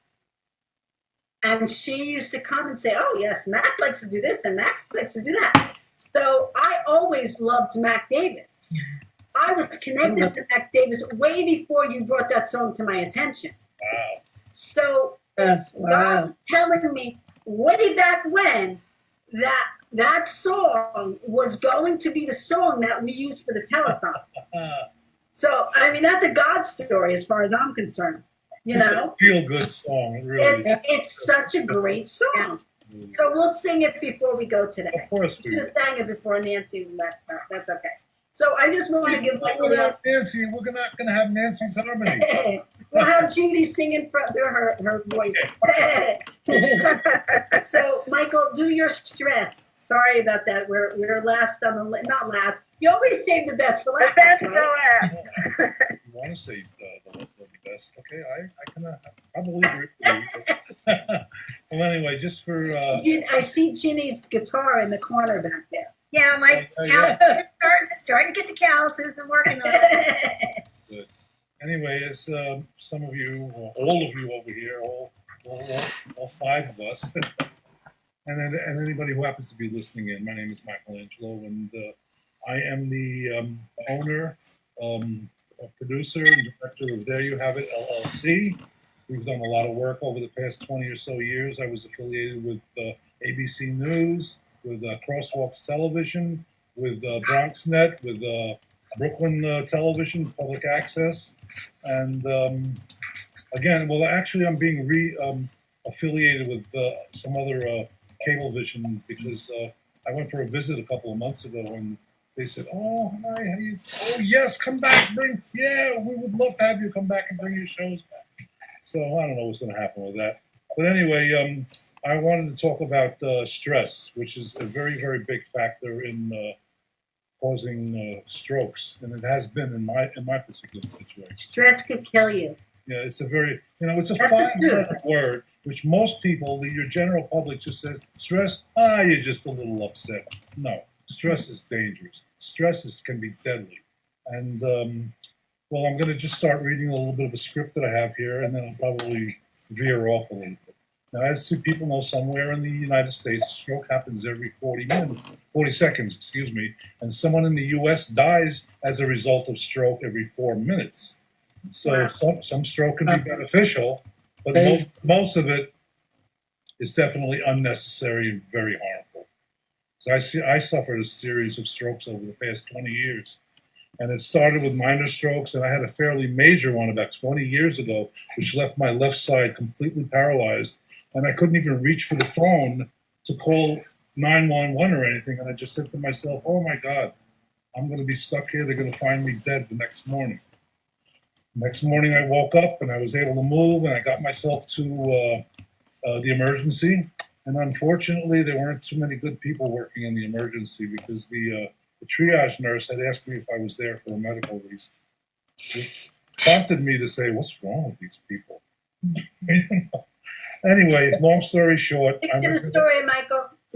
I went through that. I went through that situation, and I pretty much took stock of myself. I was 236 pounds.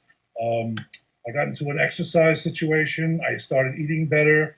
I lost over 30 pounds. I do feel a lot better, and but you know, we still go through low levels of stress and everything. I just want to say one thing about stress. One level of stress, which people probably don't even realize, is that you get very stressful over losing your cell phone. So don't lose your cell phone. Oh, Anyway, if I knew now then what I know now, I would probably be a lot better off. So there are different ways you can take care of this. And one of the things is you can go into nature, go into the woods, and just be surrounded by nothing but quiet and meditate. Meditation is really, really good. It's helped me out a lot. There are a lot of apps that are on your phone Yep. that Yes. can enable you just 5 minutes a day. You don't have to sit there for an hour. 5 minutes, just it calms you down. That's the key again. Right. Calm down. Yes. And it's always helped me out a lot. It's made me think a lot clearer. Let me see if I can go back to my okay. Well, basically, there's a lot here I have to say about it, but calm down.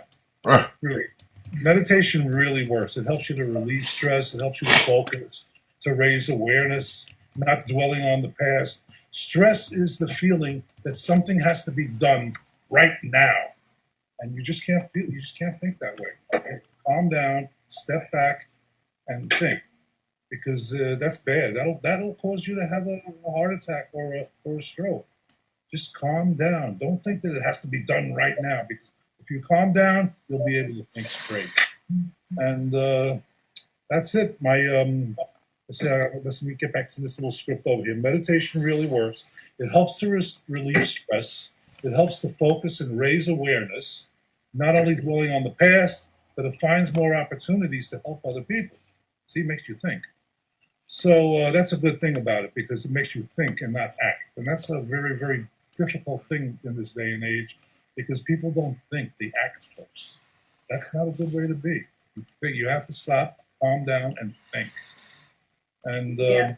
that's it. Meditating is just a great natural way to relieve stress from the day. And despite what you may have been told to believe, you need not to sit in a comfortable position for an hour, chanting or doing Om or anything like that. All you need is a few minutes, and it'll relieve stress. It'll relieve stress. Try to stay away from stress. There's too much in this world now to be stressful about, and you really don't have to. Because if you stop, calm down, and you think, you'll be able to come up with you'll be able to resolve a lot of problems that way, and then the stress will disappear, and I guess the possibility of having a stroke, which unfortunately I've been through many of them, but here I am, much healthier than I thought I was ever going to be, because I think about calming down. Those are the You're words. a Okay? survivor. Calm down. And there's a lot more here, but I'm sure a lot of people know about this, and that's all I want to say. Except that there is a film on Netflix that I suggest to everybody about health, and it was very helpful to me. I saw it about maybe 2.5, 3 years ago. My buddy, as you probably know, from California, Louis Pratt, had. Did I meet him? Sorry. Didn't I meet him when you had your surgery? Well, you met him because he came to Madhouse. Yes. Yes. And then Okay. another time he came to visit me. We Yeah. were at the Quiche Cafe over in New Jersey. Yes. Yes. So the name of the film, and it's on Netflix, is called What the Health. Wow. And of course, there's another one that you were mentioning before, which is called Forks Over Knives. Yes. But the one that I was speaking about, What the Health, is very informative, and it really does make you think about yourself and taking your body and telling your body that your body can heal itself. Listen to your doctors. Take your medication, but listen to your body. Yeah. And there you have it. There you have it. So And before, just remember that stressed spelled backwards is desserts. Okay, yeah, I want Judy to chime in I have a on piece of that. cake right now. But I have a few things that I want to share. That first of all, life seems to get more stressful and more stressful every day. Yes, yes. And we could totally understand that as a challenge to try to meditate and be in a good space when there's so much stress around the world. There is. But there's that verbiage that you have to handle. I mean, yeah, I forget what this quote is. Somebody find it for me. To deal with things that you could deal with, and the other things you have to just let it go. Yeah. Yeah, if you could, The serenity to yes, change what I can and accept what I can't. And there, I missed something. right, the serenity prayer. The serenity prayer. Right. So that is true. We can't change what's happening in the world, but we can change how we handle it and how it affects us. Because we have to take care of ourselves no matter what. We can't get caught up in and being worried all the time. Worry doesn't. Calm down. Take a step back. Yeah. Calm down. Judy, what do you have to say about stress? Okay, first I'm going to say be humble and kind. Yes, love that Okay? song. That's another great We song. all Yeah. get stressed Love from that time song. to time, which can cause moments of anxiety and worry.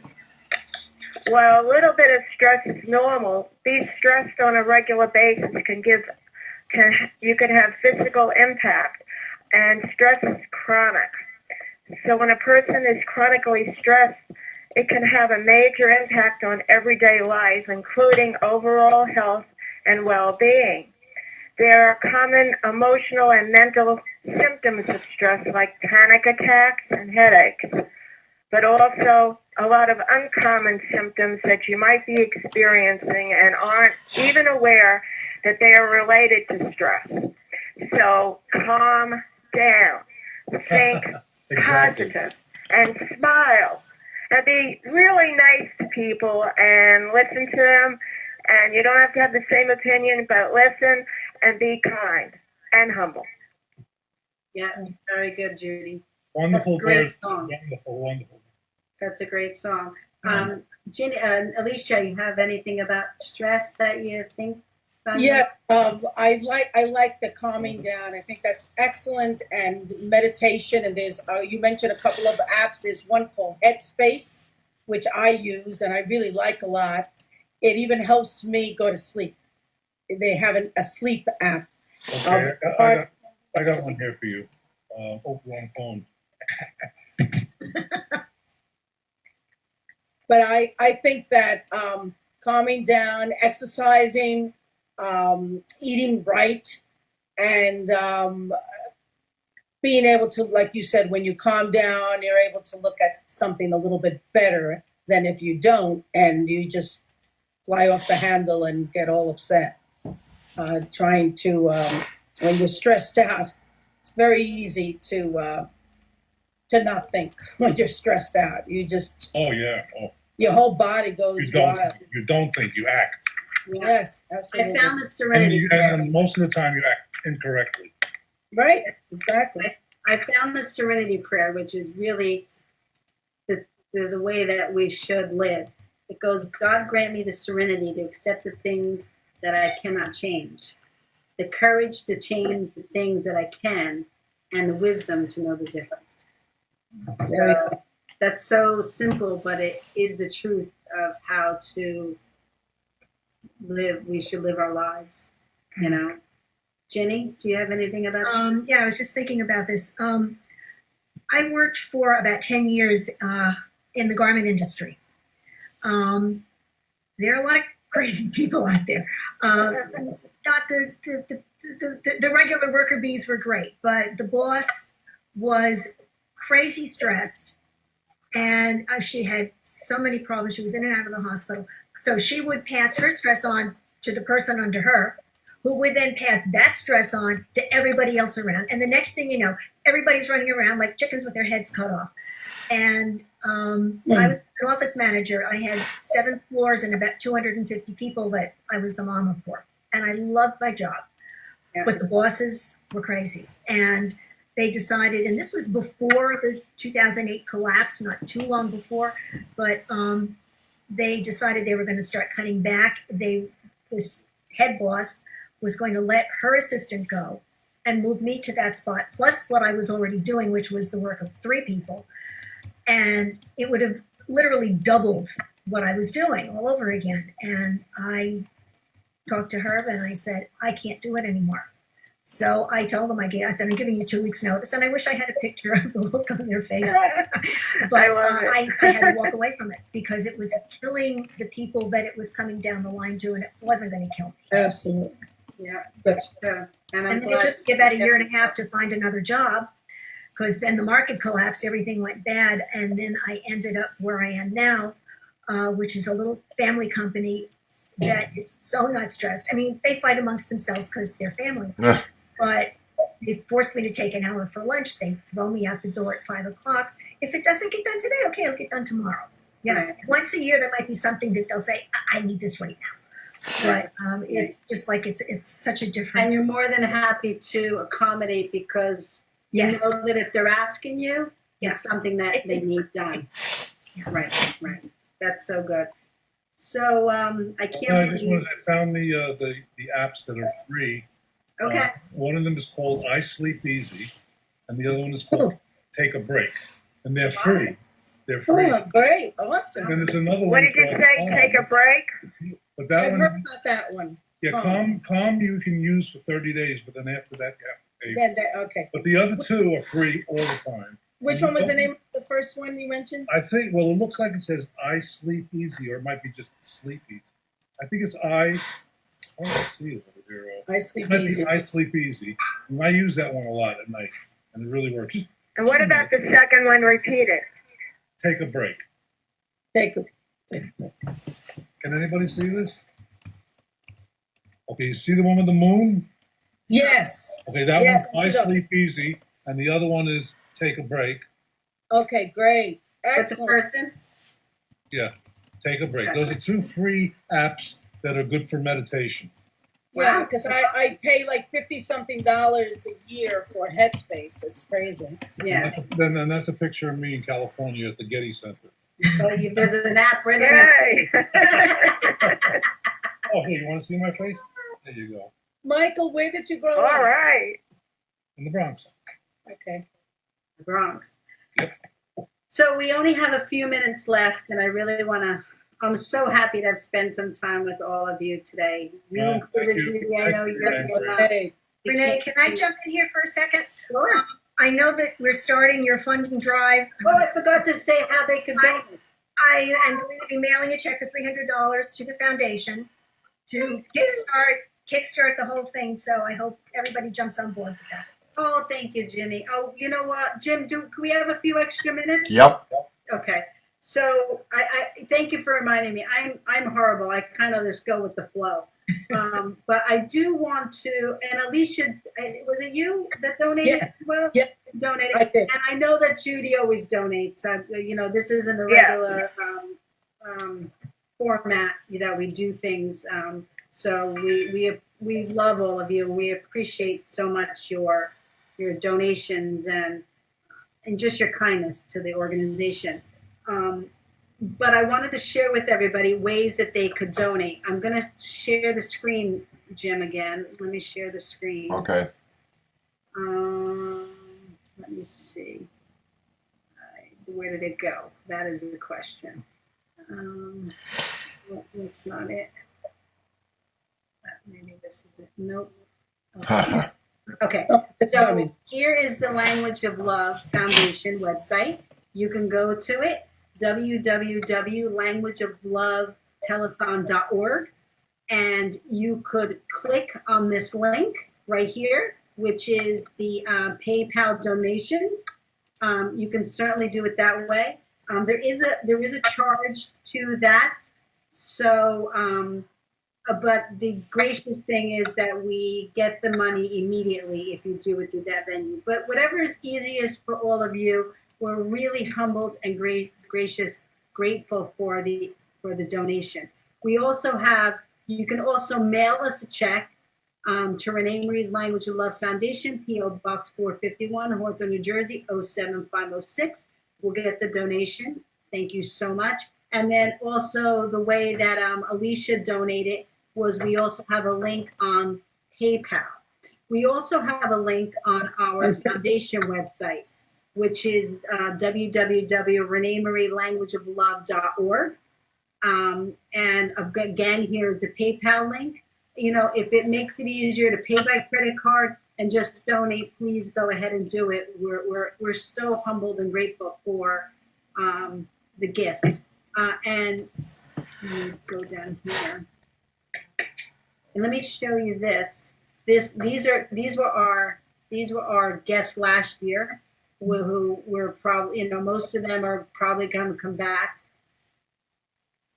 There's Dr. Beculus, Papa Joe. There's the mime, Father Sam, Dr. Mike, Jason. There's Ginny, and Andrew, Elvis. And what do you say, tribute artist, Judy? Andrew G. Ratley performs as Elvis. Yes. He's So a there's tribute Judy and my niece Danny and all these. Oh, people. Louise Bruno, she is so amazing. Yeah, yeah. So, you know, and there's everyone. Yeah. Anyway, so that's who we had last year most, you know. And whether we, oh, there's my favorite group photo. Yeah.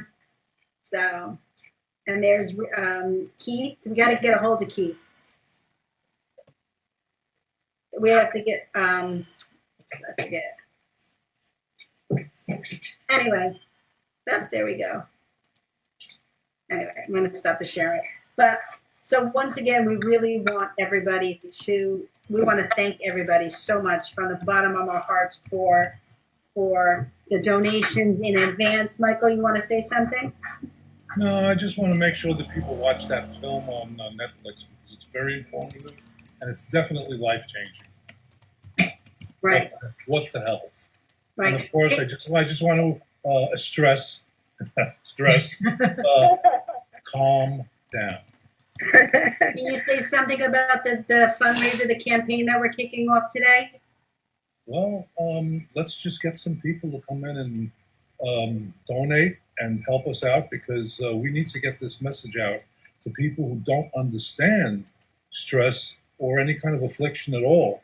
Because most of the people, the general public out there, they just look at people and says, "Oh, he's retarded, he's drunk," you know, and they just don't understand it. And this is what we're doing. We're bringing this information to people. We are letting the world know that there's nothing really wrong with us, but it's inside, and we can be helped. And we can help you once we get better. That's what I do. I get better. When I get better, I go out and I help people. Yeah, that's good. Judy, do you have anything to say? We'll get you on to do a live.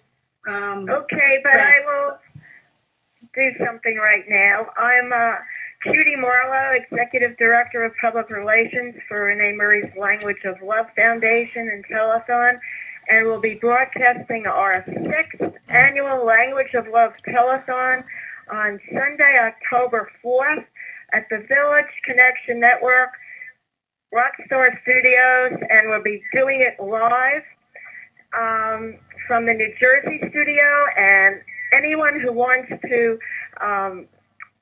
participate, we'd like to have doctors, nurses, speakers, stroke survivors, caregivers, entertainers, all taking part. The telethon will benefit the American Stroke Association and ReneMarie's Language of Love Foundation, which both are 501c3 organizations. So we ask you to please support our telethon and donate what you can. And I'll end with thank you. Thank you very much. I just want to clarify something, Judy. We're just going to benefit ourselves for this telethon. Oh, all right. That's okay. It's my fault. I didn't share that with you. I didn't it's just an odd year. We just really need to regroup and get ourselves in gear. And it's not the usual type of telethon. So, of course, next year for our 2020 telethon, the American Stroke Association will be a benefactor. But this year, Okay. we actually need all the financial help that Assistance that we could get. this year. We're struggling like everybody, but this is a COVID-19 year, and we have nothing to be sorry for because we all have our health, and that's the most important thing. We'll get through this, we'll regroup, and for the 2021, oh my God, telethon. Can you believe that? Oh my God. It's around the corner, Yeah, but it's gonna blow up. So, anyway, Ginny, did you talk about the campaign yet? I don't remember. Yes, you made your donation to us. Thank you so much. Alicia, do you have anything to say about the telethon? No, I'm really excited about that. I will sing, and I probably will sing in Spanish. So hopefully that you and I can do something together. Yes, That'd be great. What are you going to sing in Spanish? Something positive, something uplifting. I have to figure out which song it's going to be. But I would love for ReneMarie to join me. She's such an excellent singer. Yay. Oh, Renee. You have some time to practice. I'm Well, working. we If I can all can get together and do that. If I can get my guitar fingers working properly, I'm working on Dolly Parton's Coat of Many Colors. Oh, beautiful.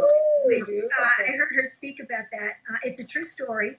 Yeah, I saw the She movie. wrote it in 1971, and she said it's really, and it's very even appropriate for today. It's a philosophy. It's very anti-bullying, and I love Dolly. It is a beautiful and, story.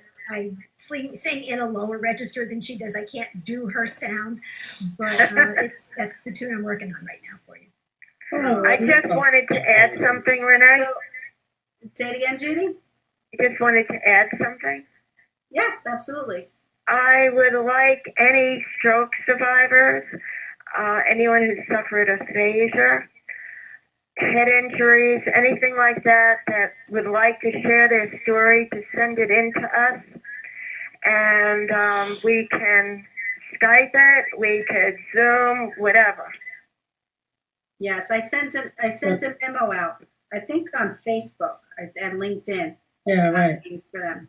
But what we're going to do is we're also going to take it a little one step further, Judy. We're gonna start a blog on our website so everybody could read their stories, and they can you're correct, and they could send a video to us that we could post. So we'll work on a little presentation for that so that we could send it off to the groups on Facebook. That would be the awesome way to get them involved. Great. So that's awesome. So we're gonna sing I Believe in Music, and then we're gonna blow our kisses, and everybody's going to sign off, and then I'm gonna do a few minutes about life as a gift. I just want to take this opportunity to All right, quickly before we start the song, I just want to mention to people, if you want to tell friends, Billy Killerman is going to be doing his Sunday show at about 3 o'clock today. And I'm going to ask him to do a shout out about the telethon. And of course he will do that. Billy Killerman is always so much fun. He's great. He knows a lot of very well-known musicians, and he's been working with people like Vince Martell,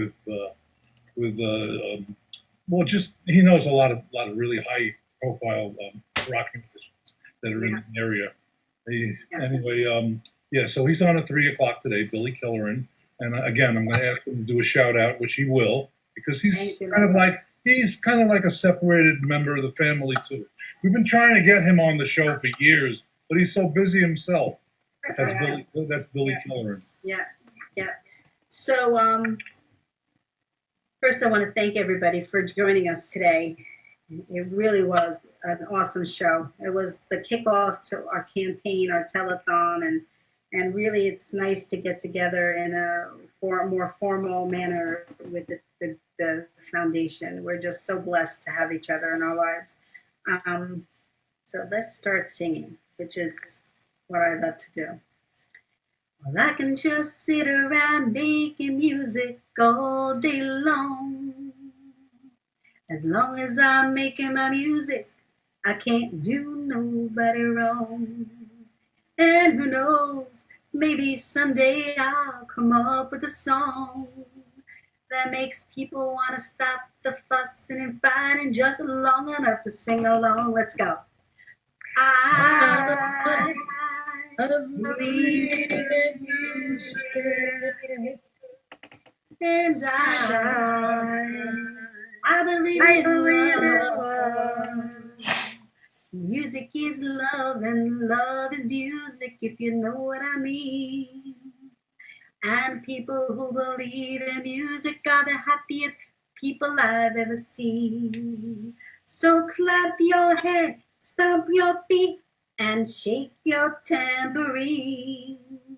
Lift your voices to the sky. God loves it when you sing. Let's go. I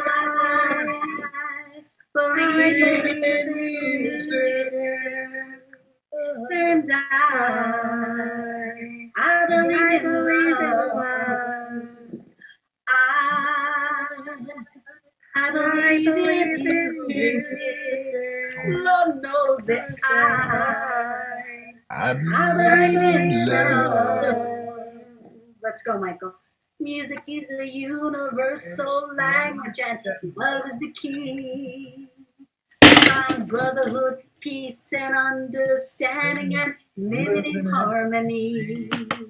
So take your brother by the hand and sing along with me. Find out what it really means to be young and rich and free. Let's go! I hear you, Judy. And I believe in love. One more time. I believe in music. Lord knows that I believe in love. That seems to be a small problem with Zoom. We can't really get synced up with the singing. I don't know why, but sounds good anyway. Transmission. All right. Just remember, everyone, God respects you when you work, but he loves you when you sing. Mhm. Yes. Amen. So, God Music bless is everybody. Thank you so much, team. I'll be talking to you. Bye, Judy. I'll see you. I'll talk to you later on. Yeah. Thank you so much for everybody for joining us today. Take care, Judy. We Let's love go, you. kids. everybody. Ready? 1, 2, 3. Bye, everybody. I'll see you later, Jim. I'm not going anywhere. Stay there. Bye-bye. Judy, could you shut down your computer as well? I want to do a little like yeah. Oh, Jim.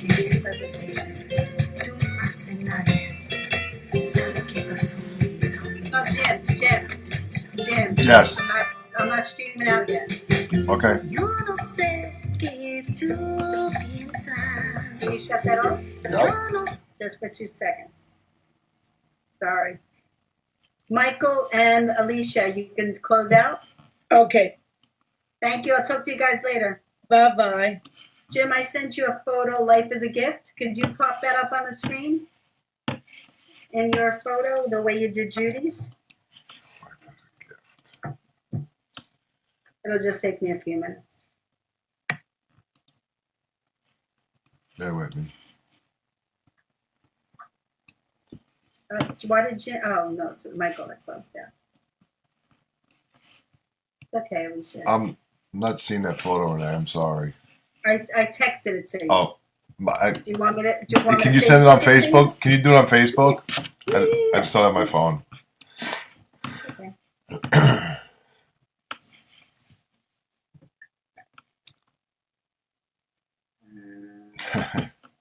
That's a great show. It is a great show, right? Let's see. Jim. Let's get rid of this. Let's go to this.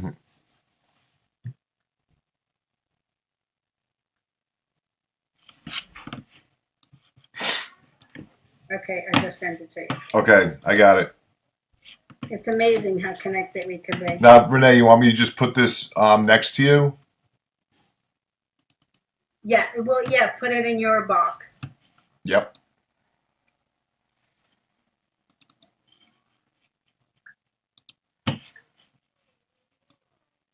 One more second. Okay. And good to go. Okay. So as I said in the beginning of the show, I thought it was really important for me to take a moment and remind everybody that the last words of my book, ReneMarie Stroke of Luck, it's the last words in it, that life is a gift. Mm-hmm. I want to pay honor and tribute to one of my confidants who just lost his son from a heart attack. Oh, sorry.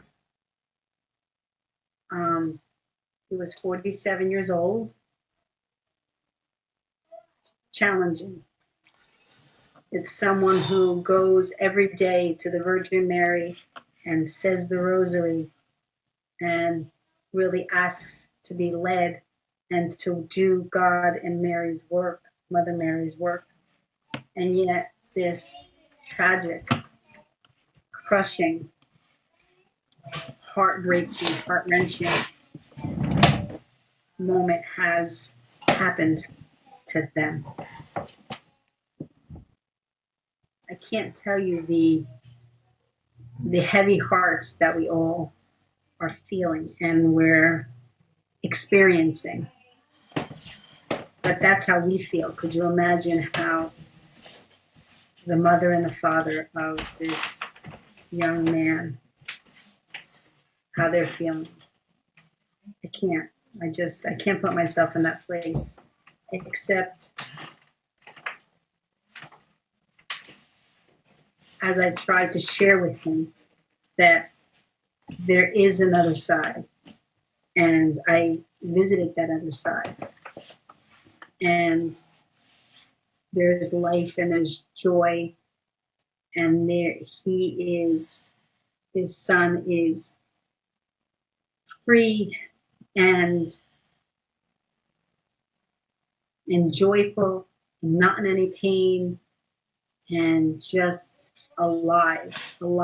He's so alive. His soul is so alive. And I just wanted to take a moment to remind everybody to look at their lives and really to value their lives and really to not waste your life. And that doesn't mean that you should stop everything you're doing and just give up everything and just do whatever that you want to do. It just means to be kind to everybody, be loving to everybody, be gracious to everybody. Just accept everybody for who they are and how they're feeling and really, because you never know what the next moment's going to bring. You never know what the next moment's going to bring, and it just the coronavirus is a worldwide tragedy. It's a pandemic. It's just got us all on the edge of our seats. But when something happens to a family member or a friend, I mean, it just brings it all home. And I just don't want anybody to get to that moment in their lives where they're what's the word? They're sorry for not living their life and loving one another. You know, it's just so sad. So I hope that I just really wanted to take a moment and have this spotlight segment, and thank you to Jen for allowing me to do this. I just want everybody to take a moment and reflect and stop. I think that pandemic was about just to, as I said in our show, to stop everybody, to set everybody in their place like we were young children and we weren't being good, and we had to be sent home, and you have to think about what you're doing in your life, and and really love one another, respect one another, keep close to your family and friends and loved ones. And I want to send a special, heartfelt love and humble sorrow. I don't even know what to say because the words are not there for me with this passing of this young boy. Sometimes God doesn't do what we want. He doesn't do what we want. I guess it's out of our hands. Our lives are out of our hands. It's another thing that we can have a whole discussion on. We have no control over our lives. You know, we can keep ourselves healthy, but we have no control over our lives when it's going to come to an end. So just love one another, respect one another, just accept people for who they are, help people, support people, which this confidant of mine is the best at, and he has taught me so much of life. And, you know, life is a gift.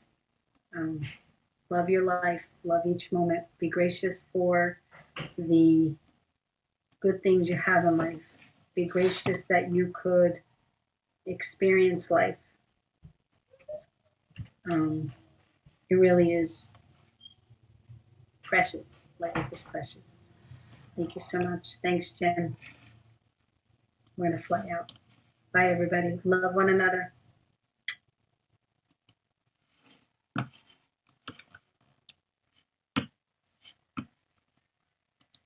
Sé lo que haré,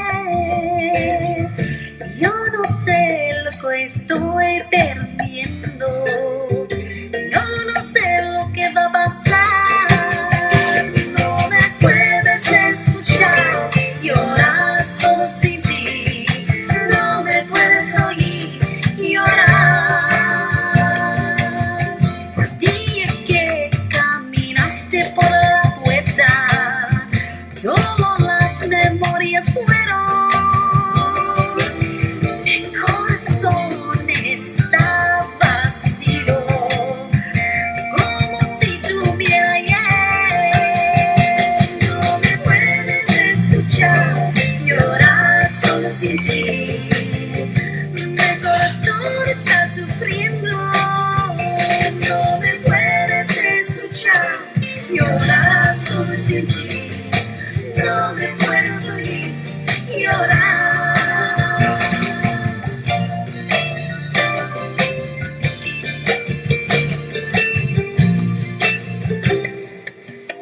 Usted está en mi sueño toda la noche.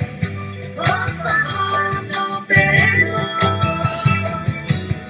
Es tan difícil para mí y para ti.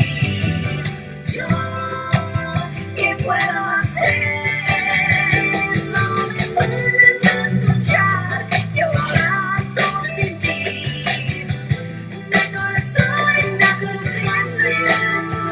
No me puedes escuchar llorar solo sin ti. No me puedes oír llorar. No me puedes escuchar llorar solo sin ti. Mi corazón está sufriendo. No me puedes escuchar llorar solo sin ti. No me puedes oír, no me puedes escuchar.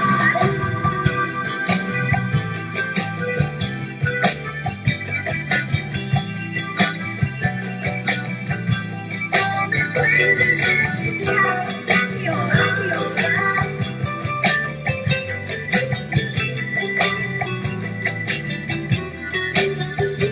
No me puedes escuchar llorar solo sin ti. Mi corazón está sufriendo.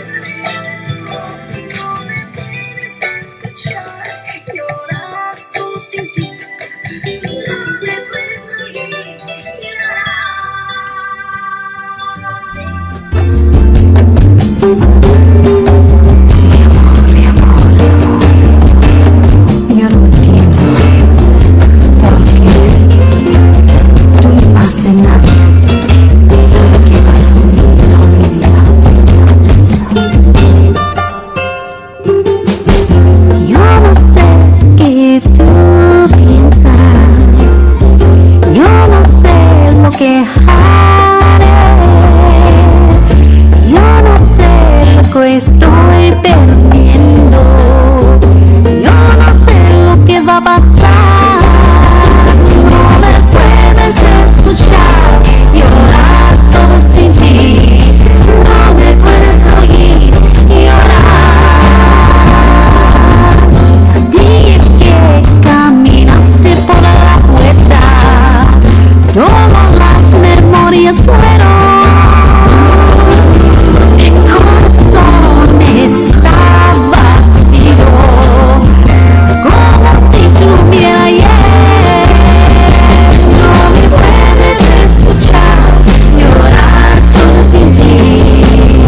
Mi corazón está sufriendo.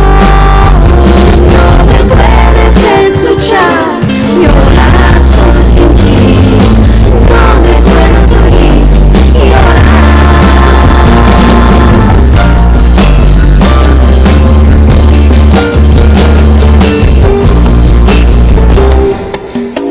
Usted está en mi sueño por la noche.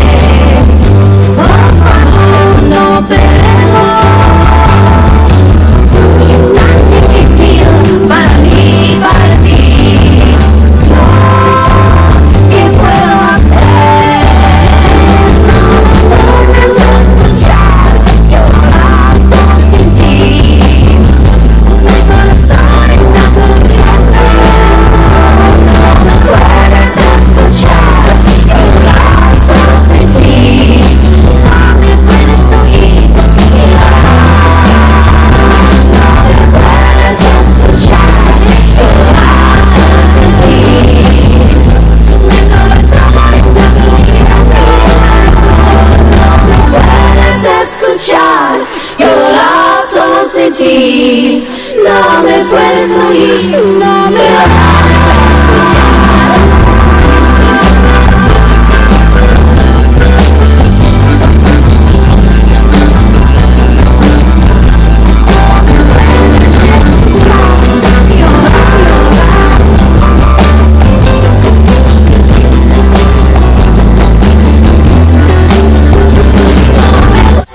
Escuchar llorar solo sin ti.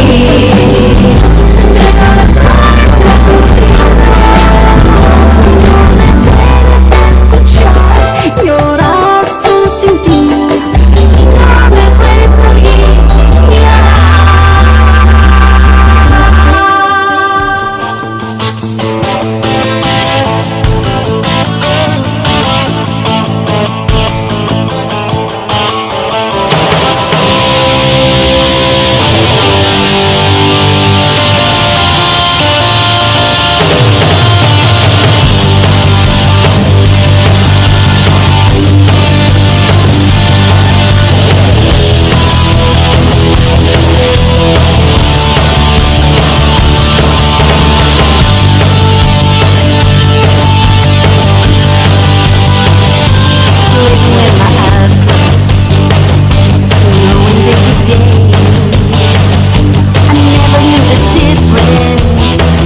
everything just falls in line.